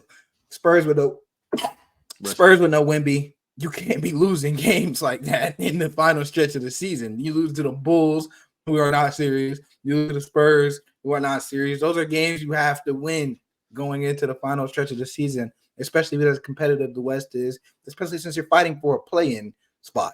So, I'm not serious to me.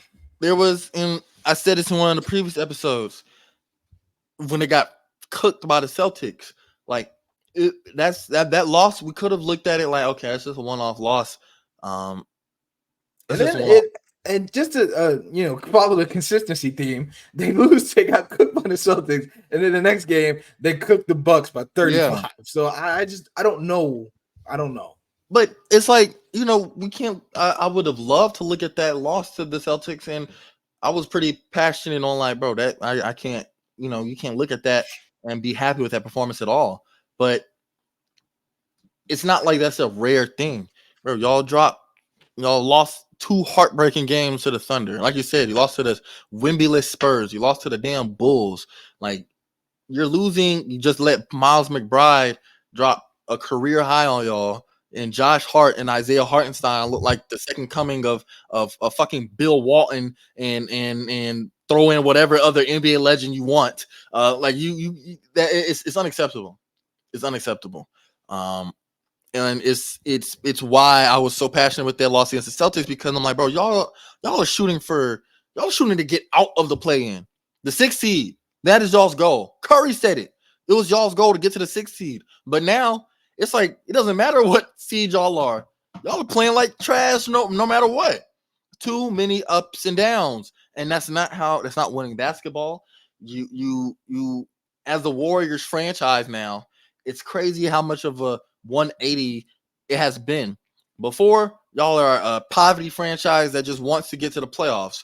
Ever since Curry came, championships are the expectation. So this year, championships was the aspiration. But now, the way that the Warriors have been playing, they are the 10th seed fighting just to stay in the play-in, just to try to get a home game in the play-in.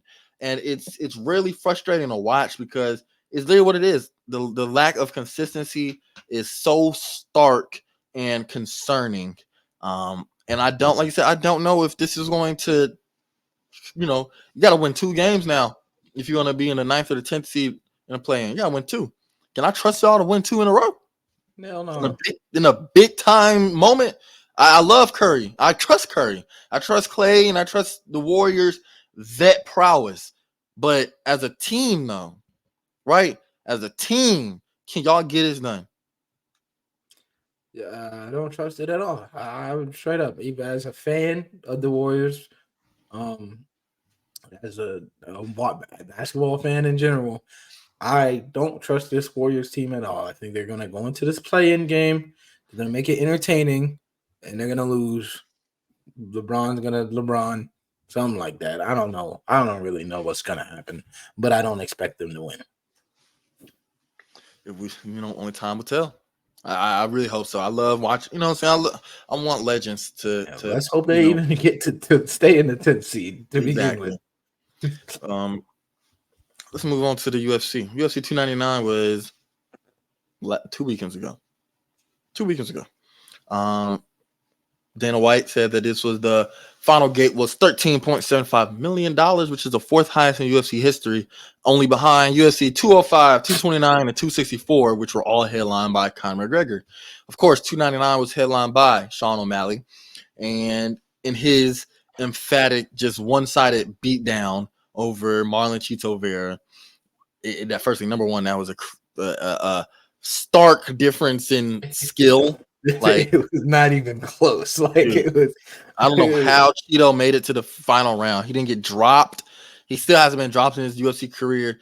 I don't know how he made it. He took in the second round. When I was watching with some friends, and we all physically jumped when that rearranged anyone else's face. I don't know how he. Not only did he didn't get knocked or anything, that was a crazy thing for me. Like, maybe he didn't go straight to sleep, which most people would go straight to sleep from that. Maybe he didn't go straight to sleep, but he didn't wobble or anything. I was like, well, how was still in the fight? What you say? I said he was still in the fight. Like, had his hands up, he was going forward, he was ready. That knee literally gave me a physical jolt. I felt that knee sitting right home on the couch, and it was he made light work of him, very light work of Cheeto, and I mean. Of course, he was a fan favorite. Cheeto was the fan favorite, but did we really expect? I thought I didn't expect that beat down, but did we really expect Sean O'Malley to lose? 5-0. I didn't expect 5-0. I expected like 4-1, maybe even 3-2. But that was 50. That was one-sided. That was really one-sided. It was as clear of a skill gap as you will ever see, even for someone like me who's not a UFC like savant, a fighting savant of anything like that. But you could clearly see 2 different levels of fighting and striking in that fight. And we kind of knew that going into it, that Cheeto only got this fight because of the story behind it. He's the only one that got a win over Sean. Yeah. And I'm sure Sean probably wants to fight him and try to get that knockout. It's 1-1, run the trilogy, man. I want to get a knockout on you. Yeah, absolutely. And you should, in the 5th round, he didn't have to be as aggressive as he was. He had clearly won the fight by the 5th round. But he was still very aggressive, chasing the knockout, things of that sort, and even ended up winning the 5th round. And most scorecards, 2 of the judges, I think, scorecards had him, like I said, 50-45. So he definitely wanted to put his stamp, knocking out to fully close the door on that one loss being a fluke loss, and then B, it would probably be a pride boost to knock out someone who has pretty much an iron jaw. Once he didn't get that knee, I was pretty concerned. I was pretty certain that he wouldn't be getting a knockout that fight, but it was still just dominance, pure dominance from that from Sean. So after the fight, called out Ilia Topuria. It was the newest 145 featherweight champ. 145 featherweight champ. I know we already talked about it before, but we really need to stop this shit. We need to stop this. Dude, both of y'all niggas got folks in y'all's division that y'all need to fight. Not just, we should see how that matchup. Y'all need to fight these folks. Like, Absolutely. it's very important. Obvious. Very Sean big. has probably the most obvious next up I've ever in the out of anybody Ben said in this the from the last fight. anybody in any champion. It was Marab is clearly the number one contender. He's next. They didn't bring him into the cage and do the face off like they've done with other fights in the past, but he's next. There's no doubt about that. You still got Peter Yan, who beat Song Yadong, coming back in those last 2 rounds and having a very great bounce back performance. He's looking to probably get another win off and get back into the title picture. So you got a lot, depending on how Davison Figueiredo does in his fight against Cody Garbrandt in UFC 300. He might be able to climb up the rankings and start being able to challenge for Sean O'Malley too. And then for Ilia Topuria, look, we still got T-City, who just beat Yair Rodriguez. Yeah, Mofsar waiting 42. Pending Max Holloway and Justin Gaethje. Alexander Volkanovski is still always going to be there. You're probably going to have to fight him again because he's going to want his rematch. Probably not coming this year, but he's going to want his rematch. Dana's probably going to give it to him. Yeah, so you got both of these guys have 3 to 4 guys each that not just we want to see fight, but they have to fight. Like, minimum. Dude, be real. Izzy cleared out. Yes, the fight against Yoel Romero was boring as shit, but he beat him. He beat Paulo Costa. He beat Robert Whittaker for the belt and then beat him again. He beat Marvin Vettori. That's 4 people I just listed off. That's 4, right? Kamaru Usman. He beat Tyron Woodley for the belt. He beat Colby Covington twice. He what's Buddy's name? I'm missing him. He beat Jorge Masvidal twice. Yeah. So we're look, that's 4 people, 6 different fights. I just said Volkanovski. Of course, we don't even have to go through him since we just talked about a couple episodes ago. But Max Holloway 3 times. T-City. Oh my God, why do I keep forgetting these names? These people's names so quickly. He beat Jose Aldo for the belt. So we got these people that are here, and you have to put your stamp in the division before you start calling out people that you don't even. It's not even in your weight class, bro. Right? Ilya wouldn't even take that fight because his homeboy Marab has been waiting for a shot because his friend Aljamain Sterling was in the division. So he's been waiting for this shot for years. He could have been challenged Aljamain Sterling for a title shot. His resume is much more impressive than Sean O'Malley's, being honest. So he could have been challenged for a title shot. He just didn't. You know what I'm saying, off of GP. So now his time has come. That's the next fight to make. Dana White, he knows this. There ain't no money behind that fight. Let's be real. Ain't no money behind that Ilya versus Sean O'Malley fight. I'm like, that's not a blockbuster super fight like this. No, like DC versus Stipe was. Like what's the other one? Like Henry Cejudo versus TJ Dillashaw was. These aren't Conor McGregor versus Eddie Alvarez. No, those were money fights. This one, it's like, bro, okay, you just got your first title defense. He just won the belt. Why do I need to why is this a super fight? It's not a super fight. Absolutely. I mean, Sean is a star. I will say he's brought the bantamweight to a place that I think Dana said has never been. He brought the bantamweight to a place that just a very he's a star, but you're not at that level yet where like you said, other division. There's just such a like one title fight or one defense is not enough against someone who, frankly, probably shouldn't have been there even in the first place. It's not enough to go up a weight class to go fight Ilya, who has 0 title defenses. Like that's not the type of fight that anyone wants to really see, and then that Dana would even. I don't even think he would even entertain that this stage. So it's just like, you got some business to handle. You got business to handle in your division, exactly. And then you can start talking about Ilya, if he handles his business, you can start talking about going up and finding that. And then by that time, the hype will really be built up. You get I was five, gonna six, say that. you get 5-6 title defenses. Ilya gets 5-6 title defenses. Okay, now and y'all got Stakes beef. are Y'all got high. exactly. Now it's really like, okay, I want to see this. But right now, Now man, we're looking at two like that's called, and of course, this is a wrestling term, but that's called long-term storytelling. That's what it is. That's how super fights are made. The biggest fight that never happened is GSP versus Anderson Silva. They were always one weight class away. Anderson Silva was 185, so GSP was 170. They were always one weight class away, and that was the biggest fight that never was. And that was why did everybody want to see that fight? Because Anderson Silva was the undisputed best middleweight in the world, and GSP was the undisputed best welterweight in the world. Can we say that about Ilya and Sean O'Malley yet? I don't think so. There's a lot of questions there because Max Holloway, like I said, pending Justin Gaethje and how he is able to, if he's able to win this fight, or even make it just entertaining enough to where it's like, man, let's just want to put this man to the title fight or whatnot, get him back into fighting in his division. Regardless, you got Max Holloway there, you got Merab Dvalishvili, who's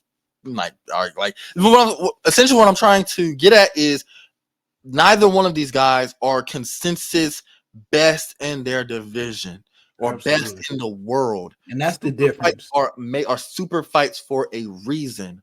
So like you said, if both of these guys handle their business and they just Sean Miller gets Merab up on out of there. He gets Peter Yan up on out of there. If he fights Corey Sandhagen, he gets him up on out of there. He gets Davison Figueiredo up on out of there. And then for Ilya, if he gets Max Holloway up on out of there, and T City and Movsar and Yair Rodriguez or Calvin, whoever is in the division as a contender, now we're talking about, dude, we got to book these two together. 15 pounds away, they already have a little like a small little rivalry brewing. Little thing going on. That's how you do it. So right now, if I'm Sean O'Malley, I'm focusing. I want that fight. I would DM Ilya and say, hey, I'm gonna see your ass in a few years. Keep that belt. Okay. You know what I'm saying? Okay. Like literally, like you build it now, but understand that it's not coming now. Like you can build it now. You can absolutely say, handle your business. I'm gonna handle mine, and I'll see you. Yeah. But it's not coming. That's not your next fight. You got just business. And like you said, I really like that you said you have to be the undisputed. There has to be no questions about who is the best in your weight class before you go on to other weight classes. I mean, that's just kind of natural. I mean, just naturally thinking about it. You can't go to somewhere else if you're not even unquestionably the best where you're at. So it's just, I think people or, these fighters like the appeal. I mean, who doesn't want to be a double champ? The fighters want the appeal of it. And then he does have a little personal thing with Ilya, apparently, but got a ways to go. Yeah. So from that UFC 299 card, what was your favorite fight? I really liked the Poirier fight. I really liked that just because of how that one, and then right before that, I really liked MVP. I didn't know what to expect from him. That was a fun fight to watch. He was very entertaining. He was very entertaining. I think against a better grappler, he would be in trouble. Against a better wrestler, he would probably be in trouble. But from an entertainment perspective, he's a very entertaining fighter, especially on the feet. He was super, I mean, we saw even coming in, his intro was super long. He was dancing. He had an Undertaker Afro beat flip remix to walk in. Like dude, that was so like draining to watch him walk out. It felt like forever and just come in. He was dancing around. He was piecing Kevin Holland up. He's a sniper. He's a true sniper. If he gets an opportunity, he's opportunistic, very opportunistic.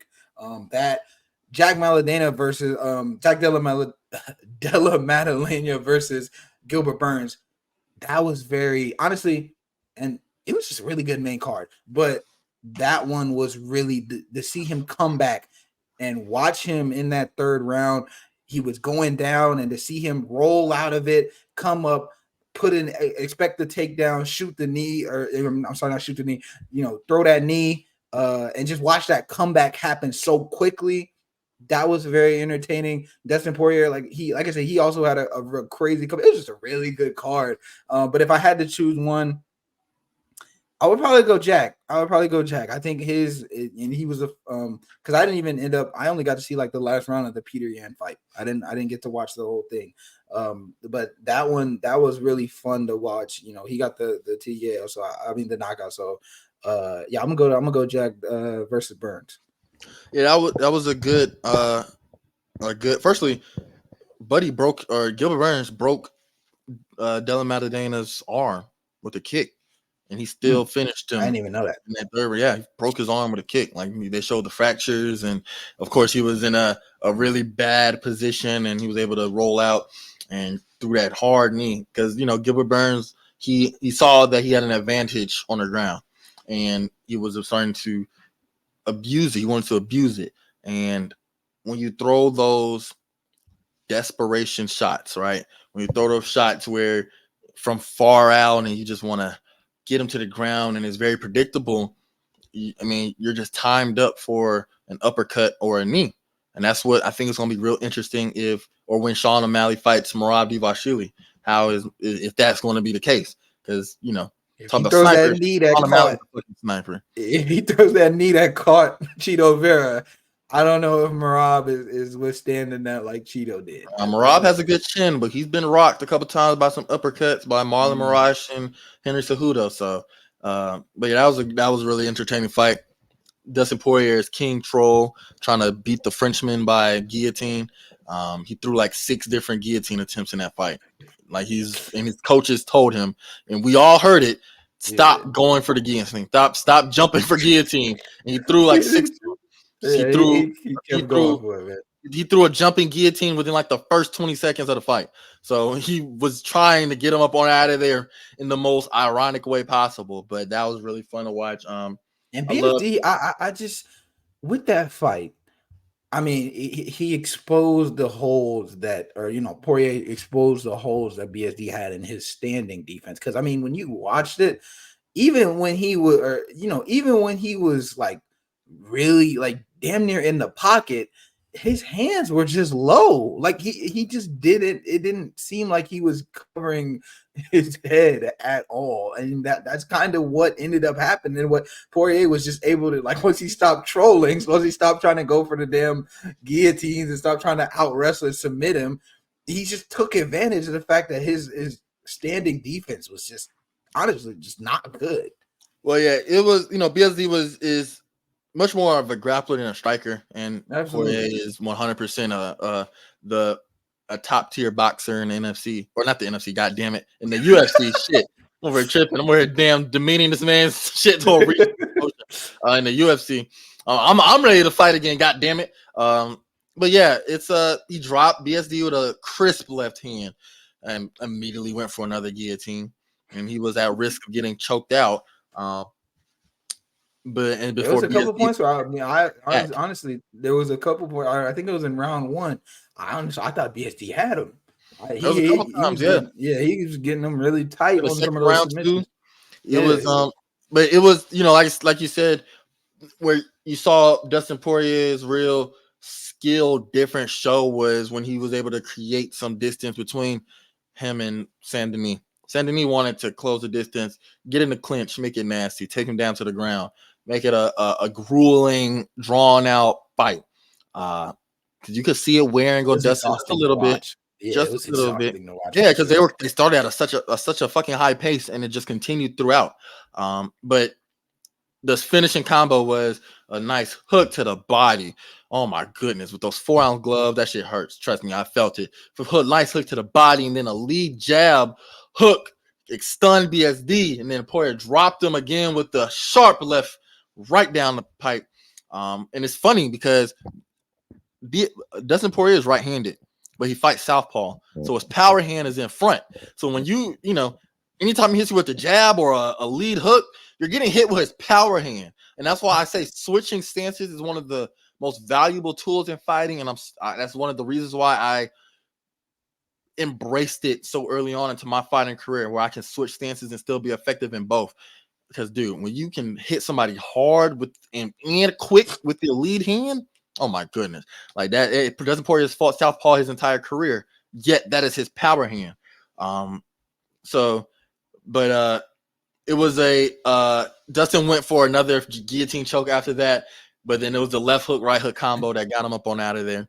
And then I'm checking something on Twitter right now. Literally, someone said like the KO was so excited. No one asked Poirier why he was winding up on punches. Literally, BSD had his back and he was winding up a punch. It went like that. Yeah, and he tweeted out just being a silly ghost. He was. I don't know if he underestimated. I mean, because at the end of the day, he beat him, but he just literally he was a troll. But he was trolling. Like, the only thing that's underestimating, he was just having fun out there. Even after the fight, he was like, they were like, "Why did you keep going for the guillotine?" He said, "I'm never going to stop." And I'm like, man, you do you, bro. You have deserved it. Your career is spans so many just killers. You bounce back from that knockout from Justin Gaethje just one fight ago, and you take a fight against someone ranked outside the top 10, and I don't think I think he was ranked outside the top 10, and he was just killing everybody. Yeah, he's number 11, I think. Special forces officer for the French National Army and all this shit, and you want to think this man? Okay, you have your fun out there. So I think that's what it was. But I think my favorite fight was Petr Yan versus Song Yadong. That was super. I love that fight because it was because like I said, I only caught the last round. It was a good fight because Song, he did a great job feigning takedowns early, and Yan was biting at most of them in the first. He won that first round, but in the second, Yan wasn't going for that shit. He started to stand his ground a little bit more, started putting some combinations together. He landed a picture perfect double leg near the end of the second round. It was so clean. Like it was literally clean. Swept him off the ground with the double leg and dropped him onto the mat. He got stronger and stronger with each passing minute. And in the third round, he just began to overwhelm Song. I like that fight from the perspective that, hey, Petr Yan put all doubts away, where it's like he is still a capable fighter. And in that fight, Petr Yan, he suffered a torn ACL, and he still won.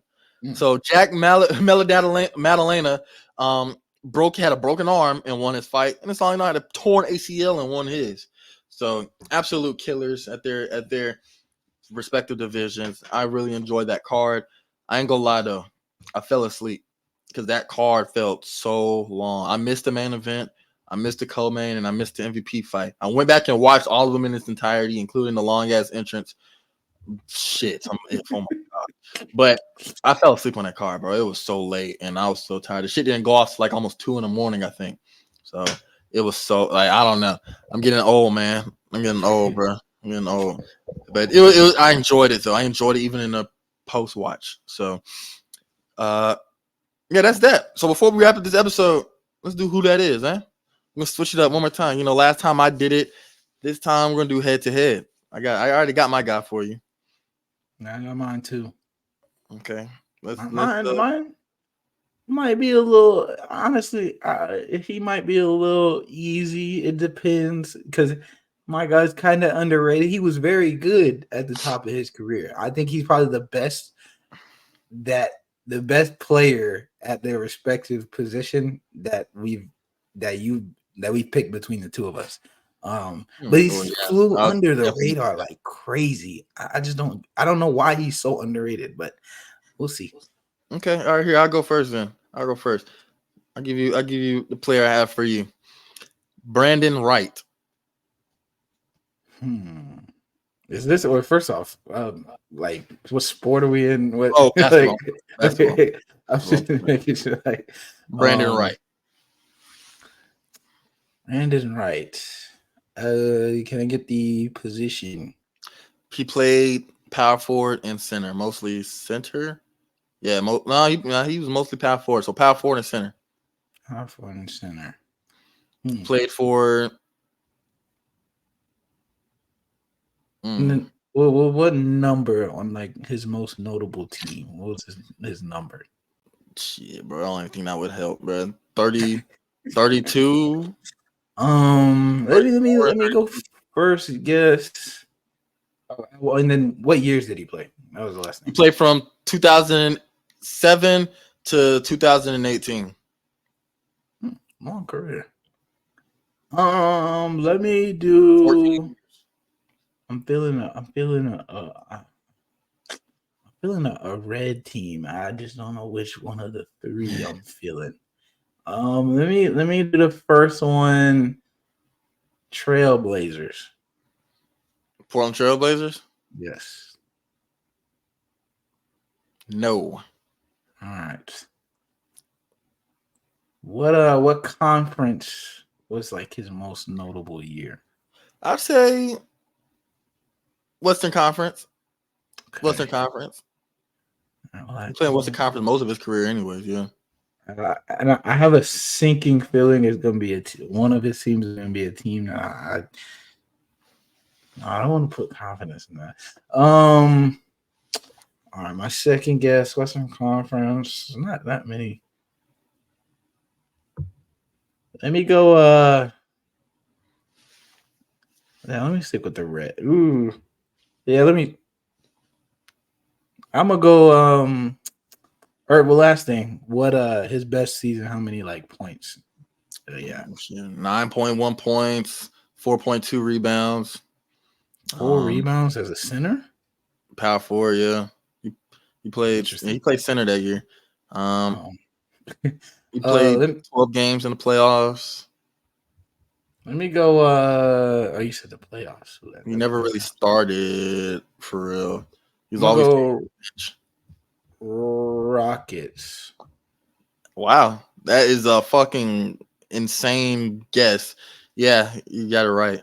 But I told you I was feeling the red team, man. That was something in the red that I felt. You know what's so interesting? That was his last game played in the league. He only played one game for the Rockets. Played one game for 15 minutes. Crazy pull right there. That is insane that you picked the damn Rockets. So he played mostly for the Dallas Mavericks 4 seasons, Golden State Warriors for 3, Memphis Grizzlies for 3 as well. I was gonna say the Grizzlies. The Grizzlies was my other pick. So that was my other. I played 1 game, 15 minutes for the Rockets. Yeah. Damn it, why am I so damn blurry? What the fuck? All right. My pick, switching sports, switching it over to the NFL. You might get this one. Like I said, I think this is probably the best player that the two of us have chosen. But my player is Miles Austin. Miles Austin. It's a very familiar name. He's a running back, right? Wide receiver. Wide receiver? Okay. Miles Austin. Super familiar. Cowboys? Yes. Okay, I'm about to say, hey, come on, man. You know what I'm saying? I know my little shit. Hey, man. Yeah, he was actually a Pro Bowler 2 years. Had 1,300 yards in 2009 in the Cowboys. Damn. He was one of my favorite receivers. I don't know why he flew so under the radar. He was literally one of my favorite receivers growing up. Like I said, 81 catches for 1,300 yards and 11 touchdowns in 2009.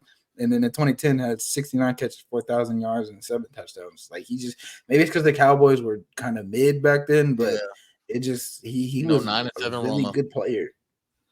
Like that damn 09? Shit. That's a long ass time ago. God, Miles Austin. I've heard that name forever. Dude, like I'll say, I don't know, skill positions, they just come and go. Skill positions just come and go. Especially running back, especially. It's just ridiculous. I haven't heard of Miles Austin name in a very long time. Like 5+ years. The fact that a Pro Bowl receiver this is the fact that it took you a second to think of a Pro Bowl receiver.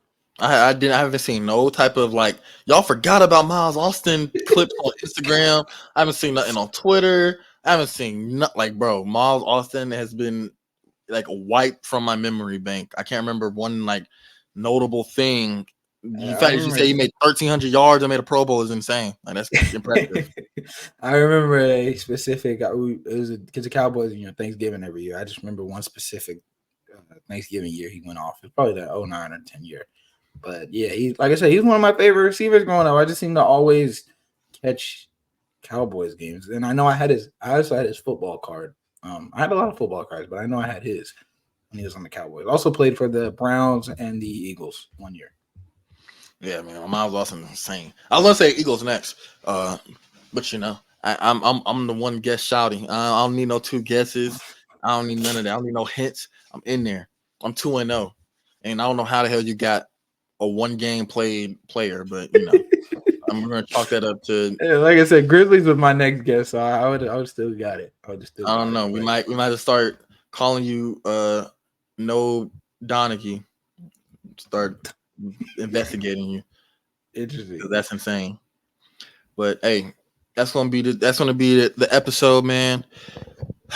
I've been doing my runs, doing my push-ups. I'm tired. Dude, I'm running consistently too, man. Man, I think every day except 3 days this month. Every day except 3 I'm days. trying to get back into it, bro. But I have some bad knees, man. So I got to let me talk to a physical therapist because every time I start running and I start getting in the groove, it's only when I run. But start having some bad knee issues. Don't happen when I train, but it might be because I have like really strong legs and things to support my knee. But for me, it's my lower back. My lower back when I run. If I run for like distance, by the time I get to like the second mile, I start feeling it in the lower back when I'm running. Yeah, so I gotta get this checked out because it's just, I like running, so I want to make sure I can. That's the thing. Walking is so boring to me, bro. Like I can't. Like that's the problem with walking for me. Like I almost feel like I have to run whenever I want to get cardio because walking is just so boring to me. Oh man, you tripping? Walking? I'll walk 3 miles before I run 3 miles. What? I would rather run, or not maybe not run consistently 3 miles, but at least run a good distance. Just something to stimulate my brain while I'm doing that. I just feel so bored when I'm walking. Man, a good walk and a podcast or a YouTube video or music, especially at night on the Beltline. I would do that. I would walk. I'll park my car 3 miles away from the entrance to the Beltline at Piedmont Park. I'll walk all the way down to Piedmont, and then I will run back to my car. So that's 3 miles down, 3 miles back. Boy, the walk is the most fun part. But man, I'm trying to get right for crop top season, man. Wife beater season. I got to make sure these arms right. Sun time. I'm trying to get, the meanest farmer's tan to ever exist. But man, we're gonna wrap this episode up. So I'm gonna go soak. I'm gonna go get me some good night's sleep. And we'll be back again on Thursday. But before we head out, please like, comment, and subscribe. Give us some support. Share it to your family and friends. We'll be back again to talk about whatever new is developing in the NBA, NFL, MMA, WWE, anything. You already know what we do. With that being said, I am Tony Hope. That is Noble Lewis, and we are the Hear Me Roar podcast.